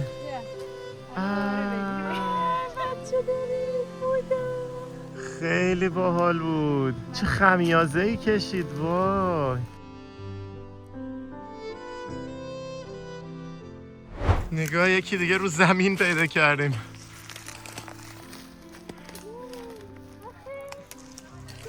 بالاخره دویدم اومدم رسیدم بهش. اول میخواست فرار کنه بعد دیگه نشستم آروم کنارش. گفتم من کاریت ندارم همینجور میشینم با هم یه صحبتی معاشرتی بکنیم بعدم میرم پی کارم. دیگه قبول کرد و فعلا همینجا نشسته داره گوش میده. نرو بالا ببین. یعنی باورم نمیشه بعد این همه تلاش و هایک و کوهنوردی آخرش اینجا تو مسیر جاده یک کوالا به این نزدیکی دیدیم. ولی انگشت ناخوناش چقدر تیزه، دیدی؟ خب باید بتونه بگیره به درخت بره بالا دیگه. اخ عصبانی شد. اومد بو کنه. آره منم دستم بو کرد. یه بو کردم ولی رفتش بالا. ببین با چه مشقتی رفتیم بالا، حالا داریم برمیگردیم پایین. منم با کفش مجلسی که امشب قرار بریم رستوران و فلان یه روز کفش اشتباه پوشیدم. آره اصاف امروز کفش غیر کوهنوردیشو پوشیده بالا.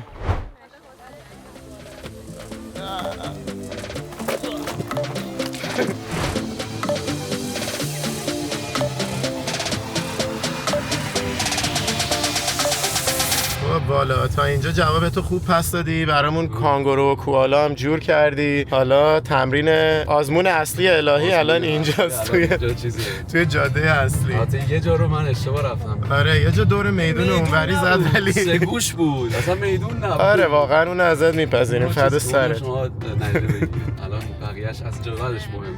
آدم نمیتونه حواسشو بده به جاده از بس منظرهاش قشنگه.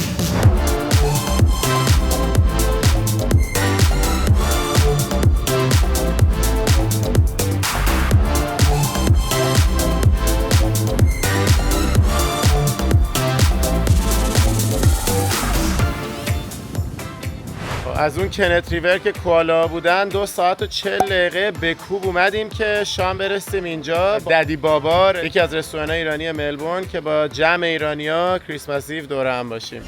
امشب هم جمع شدیم با سینای عزیز و دیگه اومدیم اینجا کریسمس ایو اومدیم اینجا ددی بابا برنامه ایرانی. خیلی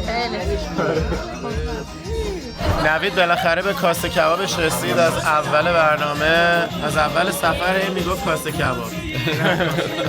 بالاخره رسید. تو هم که به جوجت رسیدی. همه دوستش لم بود، حتی خورستان لم بود ولی بعد ما خیلی دوست داشتیم کنسرت سینا بطاری بود امشب برسیم برای کنسرت. متاسفانه به خاطر اینکه خیلی راه طولانی بود و ما هم خارج از شهر بودیم امروز و نرسیدیم، ولی دیگه سعادتشو داشتیم که بیایم توی این رستوران و در کنار سینا بطاری باشیم و دور همی با یه سری از هموطنان ایرانی اینجا شام بزنیم. اجازه هست یه سلامتی به شما برم. یه سلامتی.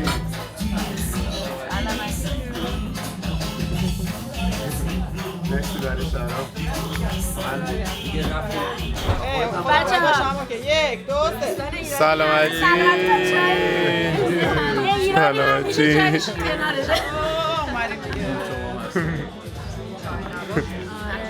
سلامتی.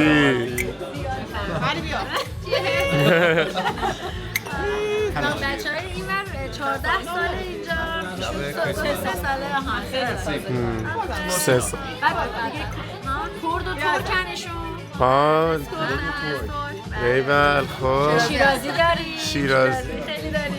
شیرازی همون بیشتره. این منم که سرندجی داریم.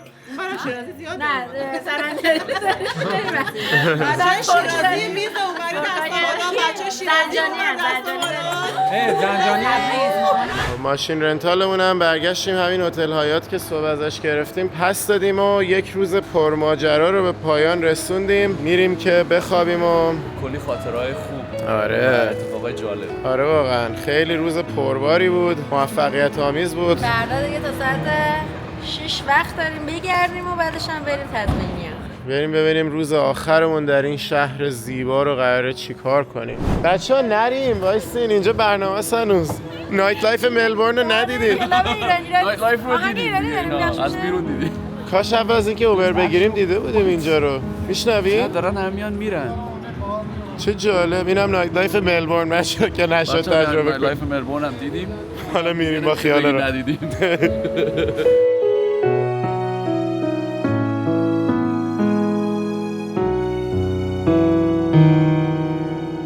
دیگه رسیدیم به روز آخرمون تو ملبورن حسین و نوید راه افتادن، آلردی زودتر از ما رفتن. ایمان جونم بهمون جوین شده. خب ایمان تو چند سال اینجایی؟ من 10 سال. اونای خوشگلم هم ایشون زحمتش کشیدن. فرفر قلقلی کردم برام. روز کریسمس توی ملبورن دیگه الان ساعت 1 ظهر که من تازه اومدم بیرون. الان با این اتوبوس از هتلمون اومدم سمت راسل استریت. فعلا تنها اومدم به خاطر اینکه صبح کلا امروز هممون هر کی یه کاری داشت. والا برای خودش یه سری کار داشت، نیکا و پروانه یه سری کار دیگه داشتن. نوید زودتر از همه 2 ساعت پیش اومده بیرون، داره برای خودش اینجا راه میره که حالا سعی می‌کنم به زودی بهش ملحق شم. کلا یکم پراکنده شدیم امروز روز آخر ملبورن. من دیگه یه سری از هتل‌ها و پروازها و تورای ادامه سفر رو باید بوک می‌کردم. کار شرکت نداشتم چون الان روزای کریسمس و اینا تعطیله دیگه. دیگه خلاصه الان هممون بعد از 2 هفته و نیم سفر کلی کار روی هم برامون تلمبار شده که یه باید وقت بذاریم بهشون رسیدگی کنیم. من الان یه سری از این کارا رو روبرا کردم، اومدم که این خیابون راسل رو ببینم که خیلی خیلی سوختیم از اینکه دیشب دقیقاً اینجا بودیم و نرفتیم زندگی شبانه ملبورن رو که میگن شلوغ ترینش همین خیابون راسله، نرفتیم اونو ببینیم و نمیدونستیم که دقیقاً جایی که ماشین رو پس دادیم همین خیابون راسل بود و دیدیم یکی از کلاباشو که اومدیم یه لحظه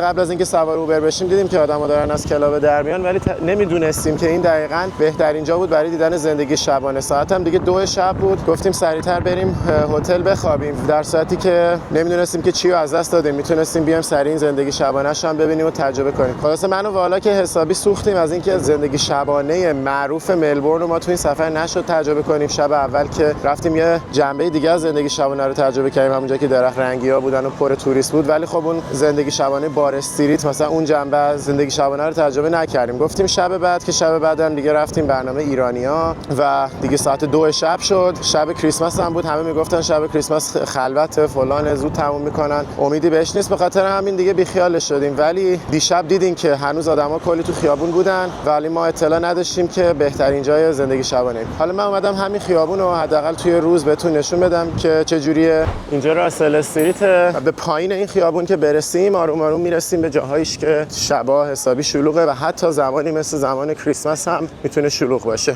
این قسمت شمالی راسل استریت میشه چاینا تاونش، به خاطر همین اول دارم از قسمت چاینا تاونش عبور میکنم. چاینا تاونش هم اینجا معروفه به خاطر اینکه همون قضیه که گفتم بعد از اینکه ملبورن یه مدت تو دوران افولش افتاده بود، وقتی که مهاجرای اروپایی و آسیایی اوایل قرن 20 میان اینجا دوباره به این شهر رونق میدن. یه گروه از این مهاجرای چینی بودن به هر حال و به خاطر همین چاینا تاون خیلی با شکوه و مهم و معروفیه. این چاینا تاون ملبورن. البته الان از خیابون راسل خارج شدم، این خیابون موازیشه دارم توش قدم میزنم، یک کم اینو میرم جلو بعد دوباره برمیگردم برسم به اون قسمت جنوبی راسل استریت که میشه همون قسمت زندگی شبانش.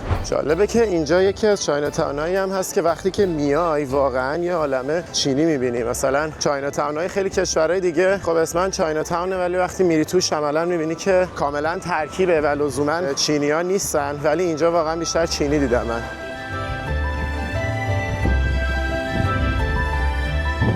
همچنان توی خیابون راسل دارم میرم سمت جنوب. اینجا کلی ساختمونای خوشگل ملبورن رو میشه دید، ساختمونای قدیمی ترش.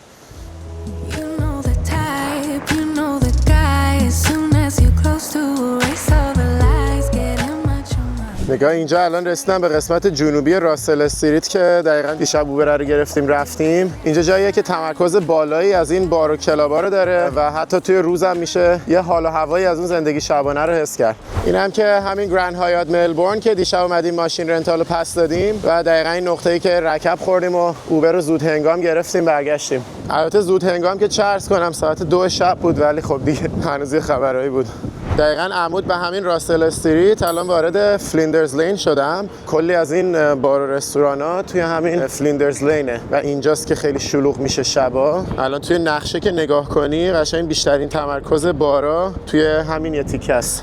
اینجا الان بار چریه که دارم از کنارش عبور میکنم. این هم یکی از معروف ترین بارای ملبورنه به خاطر اینکه هر شب موسیقی زنده داره و هر شب حداقل تا 3 صبح بازه وسط هفته و آخر هفته هم تا 5 صبح صبح بازه و حتی دیشبم که کریسمس بود یکی از جایی که من تحقیق کردم فهمیدم بازه تا 3 صبح همین چری بار بود و یکی از دلایلیه که ملبورن به عنوان بهترین زندگی شبانه استرالیا معروف کرده. کلا ملبورن هم به خاطر اون خیابون رنگارنگ و درختای رنگارنگش و کازینویی که تو اون منطقه ما رفتیم دیدیم که همیشه شلوغه و هر شب پر زندگی و شلوغی و باحالیه، هم به خاطر این لایو میوزیکاش و هم به خاطر تنوعی که توی زندگی شبانه وجود داره به عنوان بهترین زندگی شبانه استرالیا لقب گرفته. حتی معروف‌تر از جاهایی مثل سیدنی و بریزبین و گولد کوست و ایناست. البته خب گولد کوست که در ادامه سفر خواهیم دید یه سریا بهش میگن لاس وگاس استرالیا به خاطر اینکه زندگی شبانه‌شو به لاس وگاس تشبیه میکنن. حالا اونو باید بریم ببینیم، ولی با این وجود همچنان ملبورن به خاطر تنوعی که داره از اونجا هم لقب برتری داره توی زندگی شبانه. حالا باز حداقل ما یه جنبه‌ای از اون چیزی که ملبورن انقدر برای زندگی شبانه‌اش معروف کرده تجربه کردیم که همون کازینوی کراون بود و محیط دور و برش که شب اول رفتیم دیدیم،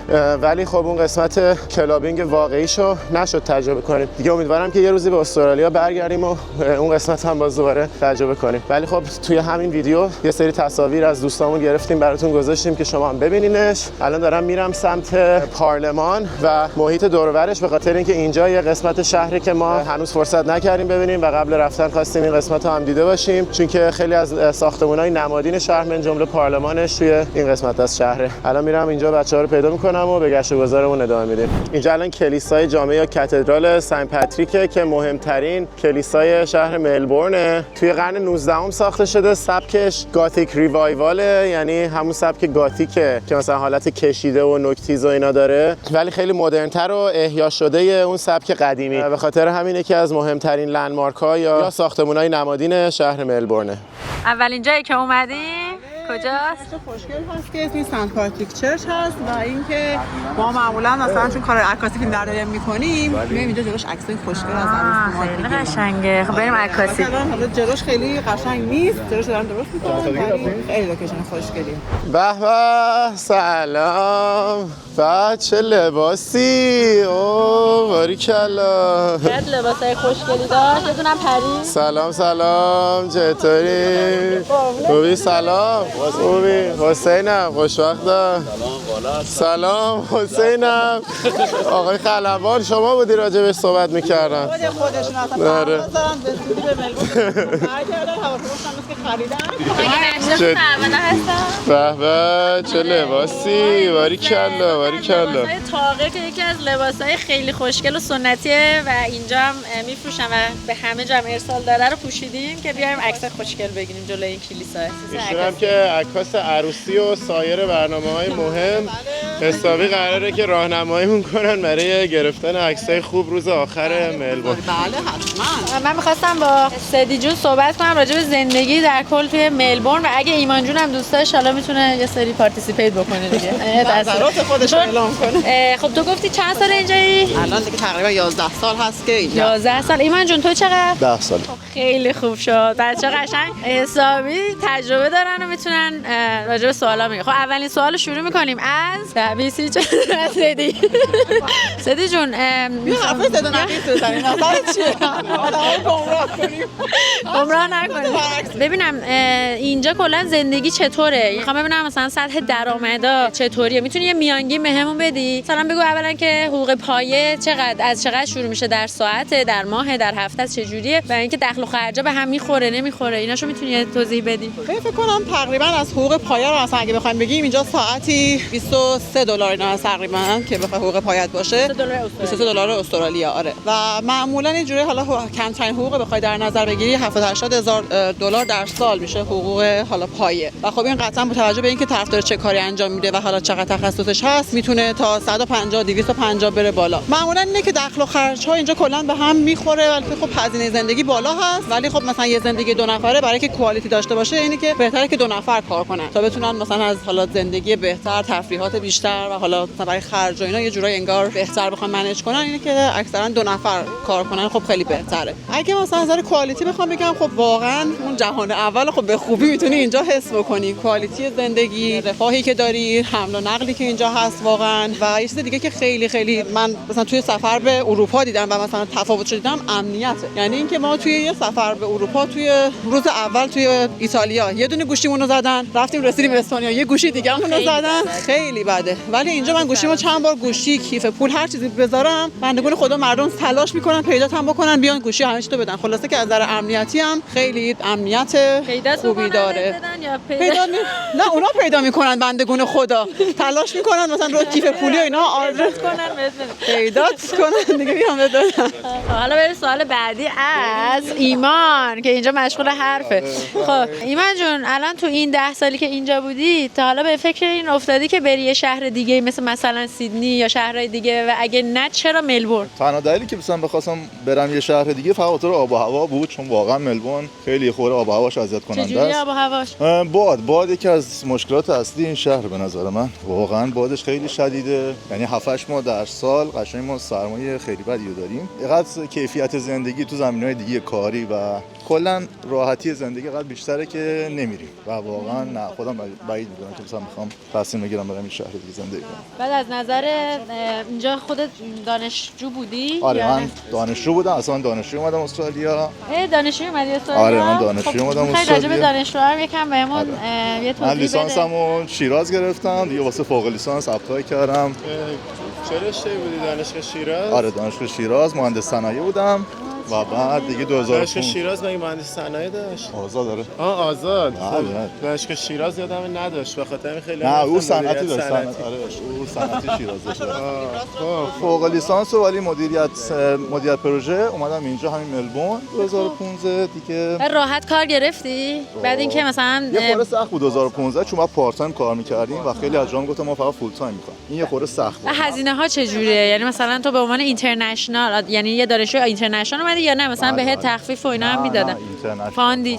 آره ولی خب خداش 2015 یه خورده به خاطر قیمت دلار و فلان و اینا یه خورده راحت‌تر بود، تورم اینجا هم خیلی کمتر بود. آره 2 سالی واقعا سخت بود، یعنی باید پارت تایم کار می‌کردی یا کار کش انجام میدادی و هزینه دانشگاه و درس خوندن همزمان هم بود، واقعا سخت بود. بعد چند وقت بعد از اینکه گریجویت شدی فارغ التحصیل شدی تونستی کار پیدا کنی؟ راحت بود به نسبت؟ آره مثلا بستگی داره، خب اونم ولی خب بین 3 ماه تا 6 ماه معمولا میتونه اون کار مرتبط باشه تو پیدا بکنی. پیدا کردیم و دیگه رفتیم وارد بازار کار شدیم. بازار کار میشه دیگه هی اپورتونتی مختلفو هی میبینی، هی پیشنهادهای مختلف، کارهای مختلف هی سرچ میکنی، پیدا میکنی تا یه چیزی که واقعا اون چیزی که مد نظرت و دوست داشته باشی دیگه همونجا رو میتونی ثابت اون کار. مثلا برای خودت چقدر طول کشید که کار پیدا کنی بعد از فارغ التحصیلی؟ چند ماه یا چند روز؟ من چیز اتفاقی افتاد از قبل از که فارغ التحصیل بشم دیگه دنبالش بودم و شاید مثلا بهتون میگم شاید 1-2 هفته بعد که فارغ التحصیل شدم دیگه وارد کار شدم. چون که گفتی حالا مثلا موقعیت کار یه سری مزایا گفتی راجع به ملبورن، ولی من بازم نفهمیدم مثلا مزیت اصلی ملبورن نسبت به سیدنی چیه از نظر تو؟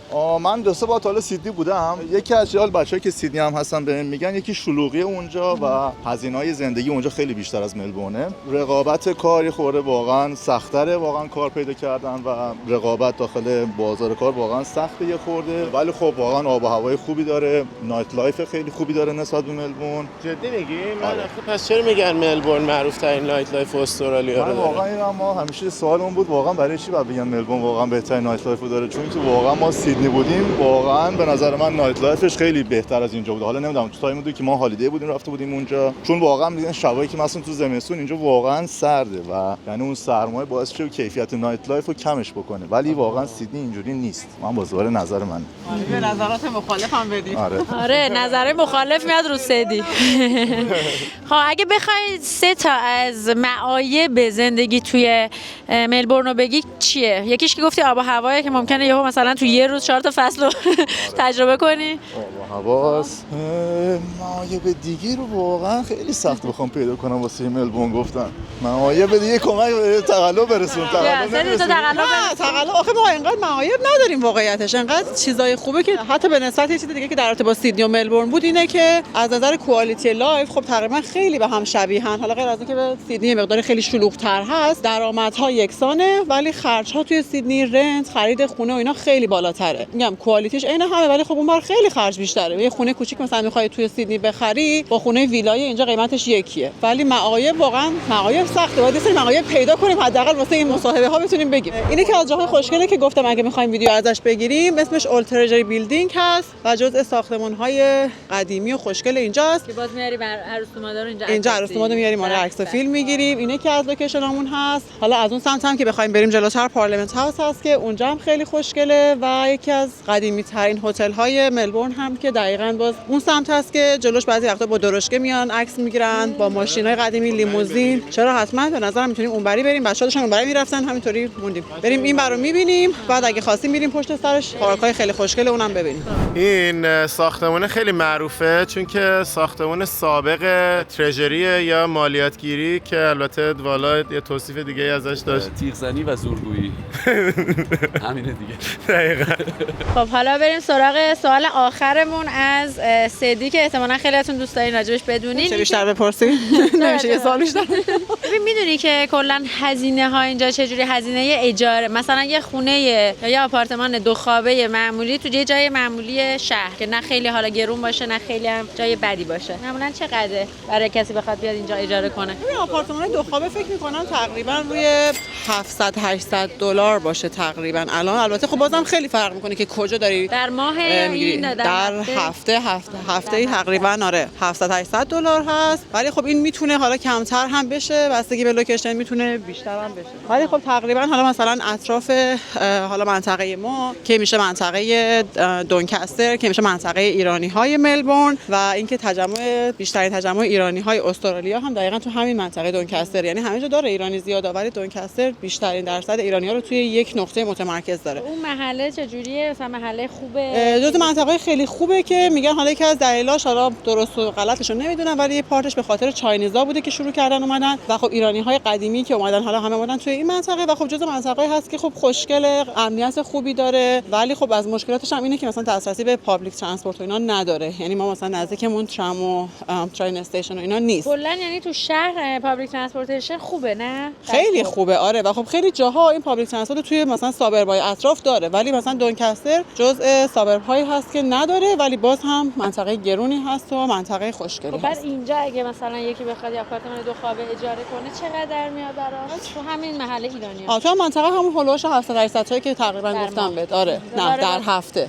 در هفته یعنی هفته 700 800 دلار. حالا تو فکر کن که مینیمم انگار 3000 دلار تقریبا استرالیایی. آره دیگه آره. که مثلا اگه یکی اونجا باشه دیگه باید ماشین داشته باشه دیگه، نمیتونه مثلا با پابلیک ترانسپورت. ببین با اتوبوس میتونه، چرا اتوبوس داریم همه جا اتوبوس هست، ولی مثلا قطار و اینا که بخواد مستقیم راحت تر بیاد توی سیتی اونا دیگه در حقیقت نداره. مرکز شهر چی؟ اونجا قیمت چه جوریه؟ ارزونه؟ معمولا مرکز شهر خب همیشه گرونتره، فضای خونه ها کوچیک‌تر هست، ولی خب برای اونایی که دوست دارن توی شلوغی باشن آپشن سیتی هم خود من خودم یکی از اونایی هستم که همیشه دوست دارم توی شلوغی باشم، محیط‌های آروم و اینا رو کلا دوست ندارم و بعدم نمیاد که بیام مدت سیتی زندگی کنم، ولی حالا ببینم اون یه روز که میاد یا نمیاد اصلا. قسمت ایرانی شهر، منطقه ایرانیان نسبت به مرکز شهر چقدر فاصله داره با ماشین؟ ببین مثلا تقریبا 20 دقیقه فاصله داره، به خاطر همین جزء منطقه‌ای که حالا هم خوبه هم اکسس و دسترسیش به سیتی خیلی راحت و خوبه دیگه. آره بله دیگه اینجوری. قربون شما. اطلاعات دیگه هستش که بخوای به بینندگانمون بدی راجع به ملبورن و کلا زندگی اینجا؟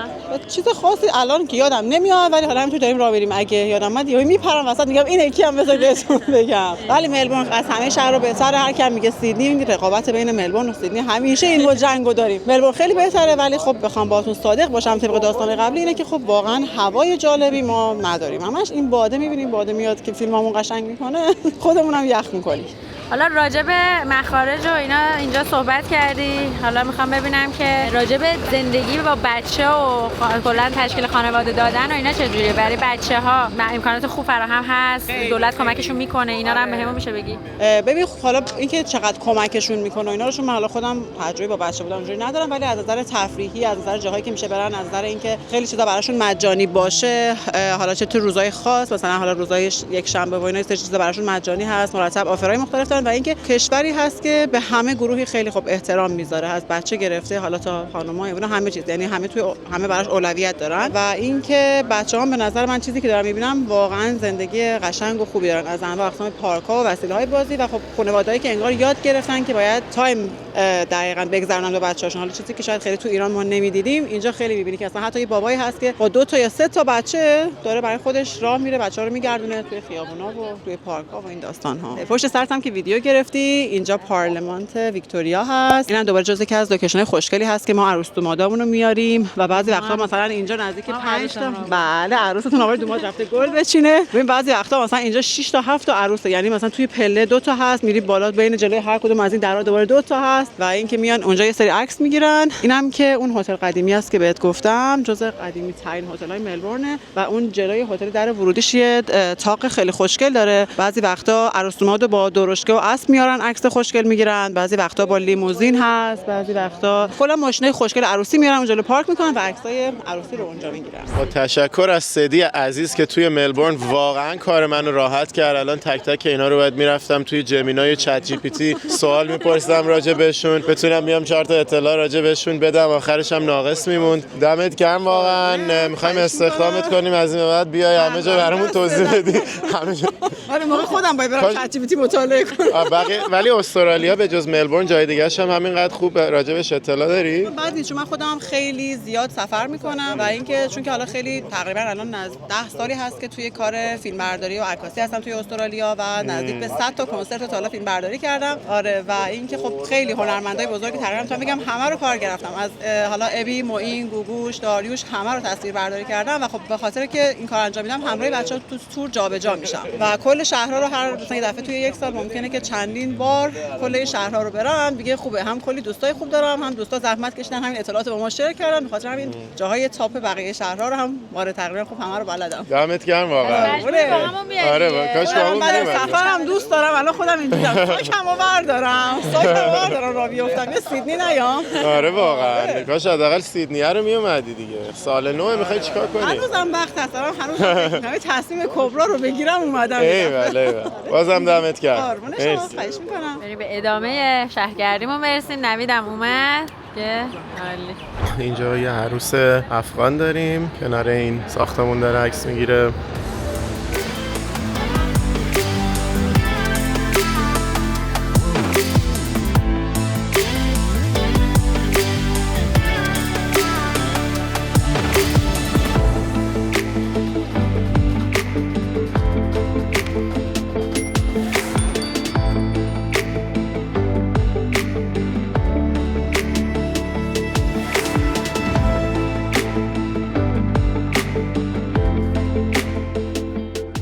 آخرین مقصدی که توی ملبورن تونستیم تو برنامه‌مون جا بدیم ساحل سنکیلداست که معروف ترین ساحل ملبورنه. اینجا الان هوا فوق‌العاده بادی و افتضاح، گندترین هوایی که آدم میتونه تصور کنه برای ساحل اومدن، ولی با این حال کلی آدم اونجا الان کنار ساحل هستن، دارن با مایو میرن تو آب که واقعا شگفت انگیزه این قضیه.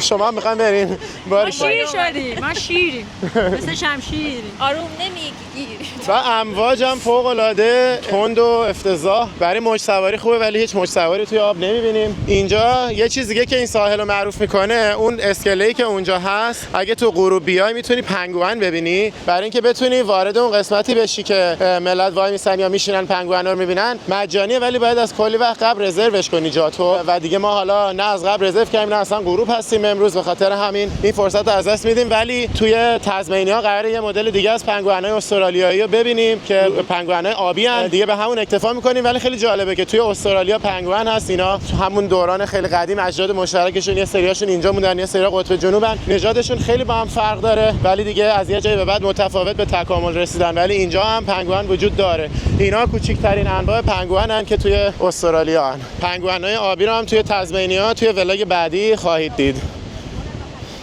واقعا برای من برگریزونه که توی این هوای فوق‌العاده افتضاح یه سری آدم جدی دارن میرن توی آب. خیلی خیلی جالبه. نگاه همه با تیپای بابا نوئلیشون اومدن اینجا روز کریسمس پیکنیک. خیلی حس و حال و صفای خوبی داره. یعنی واقعا چجوری یه سریال لخت اومدن اینجا لم دادن دارن آفتاب میگیرن، خیلی عجیبه برام. یعنی واقعا این شهر با این همه حس و حال خوب، این همه انرژی باحال و مثبت، اگه آب و هواش خوب بود دیگه چی میشد؟ الان اینجا قلقله بود دیگه نمیشد نفس کشید. احتمالاً این آب و هوای بعدش این مزیت هم داره که حداقل یه ذره جمعیت رو کنترل کنه، وگرنه واقعا اینجا یکی از جذاب ترین جاهای دنیا میشد به نظر من.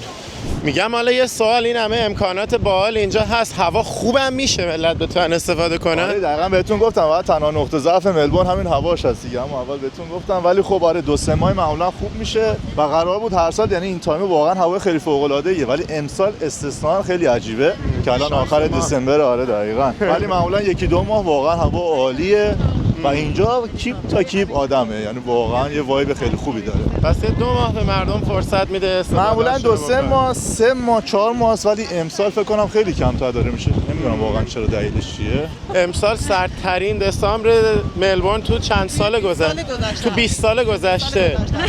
سال دسامبر دیگه انقدر سرد نبود. اینم شانس مایه. ای وای من. یکی از یه سری بچه‌ها از قطب اومدن، همه قطب آوردن اینجا. این همون اسکله‌ایه که تهش میشه این پنگوئنا رو دید و حتی یه دونه کروز هم داره. کروز داره واقعا؟ من تالا نرفتم ولی اینجا نوشته من تالا آره نوشته یه کروز 1 ساعته با آبجو و همه چی که این آپشن هم داری دیگه، بری از توی آب راه رفتن پنگوئنا تو ساحل رو تماشا کنی.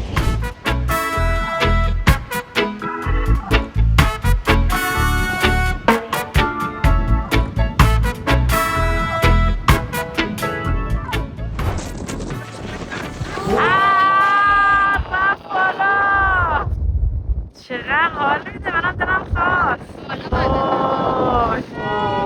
واو پرواز کرد. اوه حتی دیگه غرق شد تو آب.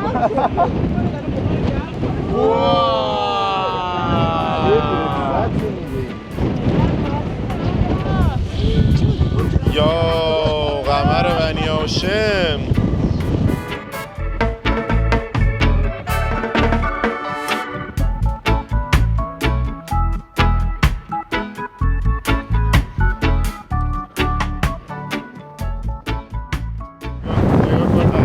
با چه شکنجه‌ای دارن میان که تا آخر این اسکله رو بریم. اینایی که با مایا الان پا شدن اومدن اینجا واقعا نمیتونم درک بکنم. داریم مگه؟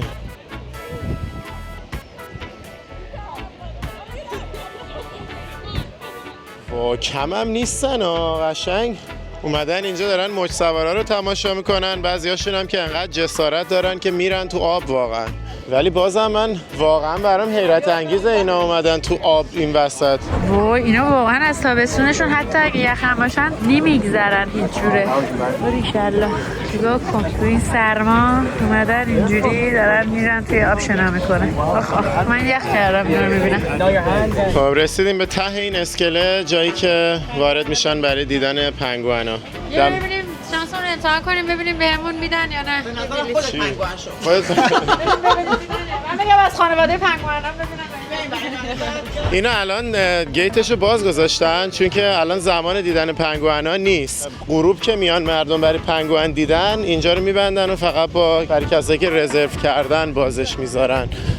اینا چی دارن پنگوئن میبینن؟ یعنی انقدر دقت میکنن؟ نگاه اونجا الان یه دونه پنگوئن هست، تنها پنگوئنی که امروز اینجا دیده شده. بالاخره یه دونه پنگوئن اینجا تونستیم ببینیم. میگن غروبا اینجا پر میشه ولی ما از شانس خوبمون این سردش بوده اومده اینجا پناه آورده. آخه پنگوئن استرالیایی هم دیدیم. پس چه نازه، خیلی هم خارش داره. بیا بیرون عزیزم، بیا من از قیافه پنگوئنمون هم یه دونه رو داریم و دیگه داریم حسابی ازش ما خوشگل براتون می‌بینیم. خیلی میخواره، من همش داره خودشو میخوانه. خیلی باحال بود، کاملا غیر منتظره تونستیم پنگوئن هم ببینیم. حتی دم غروب هم نیومدیم ولی آخرش شدیم. نیکا هم که سخت مشغول فیلم برداری ازش، فیلمای گوشیش هم اینجا میذاریم میبینیم. خیلی جالب شد همجوری الکی. دیروز هم که حسابی تونستیم کوالا و کانگوروها رو ببینیم. از لحاظ حیات وحش خوش شانس بودیم توی ملبورن. هرچی تو هوا بد شانسی آوردیم، تو آب و هوا، توی حیات وحش خوش شانسی آوردیم. تشکری هم بکنیم از تاقه که این لباس هم به من داد که اینجا سرما نخورم، چون ما همش گفتن تابستون اینجا هوا خوبه ولی من همه لباسام سبک و خنک برای هوای گرم بود دیگه نداشتم. ولی الان یه دونه ژاکت خیلی قشنگ تاقه‌ای دارن، تازه دو رو هم هست. مبارکه. مرسی.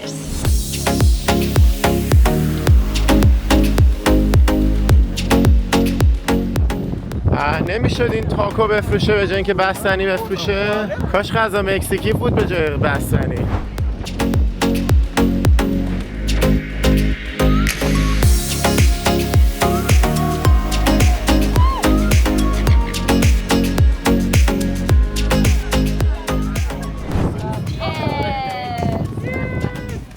نگاه کن بچه‌ها تو این سرما رفتن بستنی هم گرفتن. آخه خدایا این چه کاری بود؟ ما گفتیم ما که داریم یخ می‌زنیم مطمئن باشیم دیگه سرما نمی‌خوریم. نه یه باشیم من یه بار. بابا هنوز کلی از سفرمون مونده. این چه کاری؟ قراره ولاگ بعدی کلا همه با صدای گرفته، گلوهای درد. من که تازه خودم از چند روز گلو درد و اینا یکم حالم بهتر شده. دیگه دو سه شبم مجبور شدیم به جای اینکه بریم زندگی شبانه دیگه تا شب شد و دیگه خسته بودیم بگیم بریم بخوابیم که حالمون خوب بشه. حالا امیدوارم این قضیه ادامه پیدا نکنه با این باد و سرما. دیگه داریم از اینجا میریم که کم کم بریم سمت فرودگاه. فقط خواستم تو همین مسیر دو تا جاذبه دیگه ملبورن که وقت نشد بریم و همینجا راجبش حرف بزنم. این سری تصویراشو شما ببینین. یکی بوتانیکال گاردن ملبورن، رویال بوتانیکال گاردن که جزو دو سه تا معروف ترین بوتانیکال گاردن‌های استرالیا است، در کنار بوتانیکال گاردن سیدنی، به خاطر مناظر فوق‌العاده زیبایی که داره. یه دریاچه است که دور تا دورش درخت‌های بلند و مناظر فوق‌العاده زیبایی از ساختمان‌های شهر و میگن که حتی این بادایی که به اینجا میرسه به اونجا هم نمیرسه به خاطر حضور درخت‌های بلند دور تا دورش.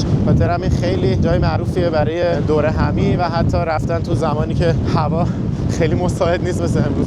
یکی دیگه‌ش هم خونه سنت کوکه، اون کسیه که اولین بار اومده استرالیا رو پیدا کرده، اولین اروپایی که اومده استرالیا رو پیدا کرده و البته که خب خودش اینجا نبوده. خودش اصلا اون موقع که اون میاد استرالیا هنوز اصلا ملبورن وجود نداشته. همونطور که قبلا توضیح دادم ملبورن سال 1835 اینا تازه اولین سکونت‌های اروپایی توش شکل میگیره توسط جان بتمن و جان فاکنر، ولی به عنوان یادگاری از اولین اروپایی که اومده استرالیا رو پیدا کرده خونه‌شو از اروپا، خونه خانوادگیشو از اروپا آوردن آجر به آجر منتقل کردن به ملبورن و توی یکی از باغ‌های ملبورن اومدن اینو بازسازی کردن با همون مصالح، با همون آجرهای اوریجینال که یه یادگاری باشه از میراث انگلیسی و بریتانیایی استرالیا. این هم دو تا چیزی که نشد بریم ولی دیگه حسابی خوش گذشت توی ملبورن. دستش هم خواهش می‌کنم قربون داخل اون خونه هم که الان داشتی توضیح میدادی یه تایمایی میتونی داخل خونه رو درشو باز میکنن و اینکه لباسای قدیمی انگلیسی هم داخلش هست، میتونی که اون لباسا رو هم حتی بپوشی بری داخل انگاری که همون تجربه رو داشته باشی، عکس یادگاری هم بگیری.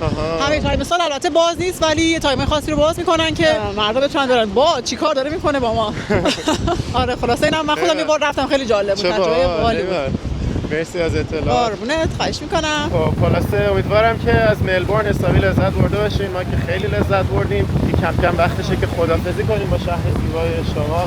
قربونتون. فقط آب و هواش عوض کنن دیگه واقعا دیگه خیلی خوب میشه. خیلی خوب میشه. آره واقعا انتظار نداشتم که اینجوری باد بیاد ولی خب دیگه شیکاگوی استرالیاست دیگه. این قسمتش هم به شیکاگو رفت. دیگه باید کلا اکسپریانس کامل داشته باشین دیگه، هم قشنگیش هم خوبیش هم زیبایی‌هاش در نهایت هم که دیگه بادش هم حیف ترجمه نمی‌کردید. آره واقعا که بدونی باد ملبورن چیه. اگه هوا کاملا خوب بود اطلاعات غلط میدادیم به مردم. آره دیگه میگفتین هر چی هم گفتن هوا خوبه ولی واقعا شهر زیبایی با وجود این آب و هواش من خیلی خیلی حال کردم. اصلا مثل همون شیکاگوی آمریکا دیگه، اونجا هم همیشه بادی و درب و داغون هواش ولی فوق‌العاده لذت بخشه و جزء شهر مورد علاقمه. اینجا هم شد جزء شهر مورد علاقه. هم عالی و خوب. یه چیزی بامزه میگم توی سیدنی و ملبورن بعضیا اینجوری میگن که میگن سیدنی انگار اینا دو تا خواهرن. سیدنی اون خواهر قشنگه است ولی چیز آب و هوای خوبی داره، خیلی اخلاق نداره. اینجا برعکسه، اینجا اخلاق نداره و چیز داره، محیط خوبی داره. گفتی که اونم اخلاق نداره. گفتن نه یکیشون قشنگه یکیشون اخلاق داره. اشتباه گفتم. اینجا ببخشید یکیشون قشنگی و ملبورن داره، اخلاق اون برداره. میگم بازم وارونه گفتم ولی خلاصه یکیشون زیبایی داره یکیشون اخلاق داره ولی هوا رو در هر صورت ملبورن نداره. سردم شده نمیدونم دارن چی میگم ولی بالاخره دو تا خواهرن که این مشکلاتو دارن. آره دمت گرم. خلاصه قربون شما، این خدمت شما. مرسی.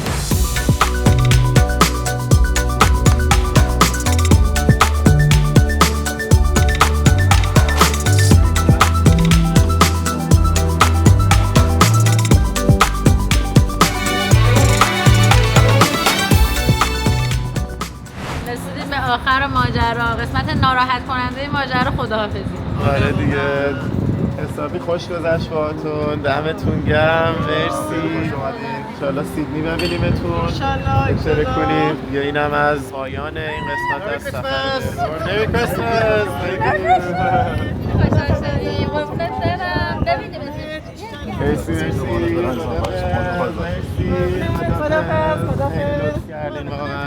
مرسی برای همه زحماتتون. که دیگه یه دفعه بیایم دوباره بپریم وسط ویدیو. بیا بپر.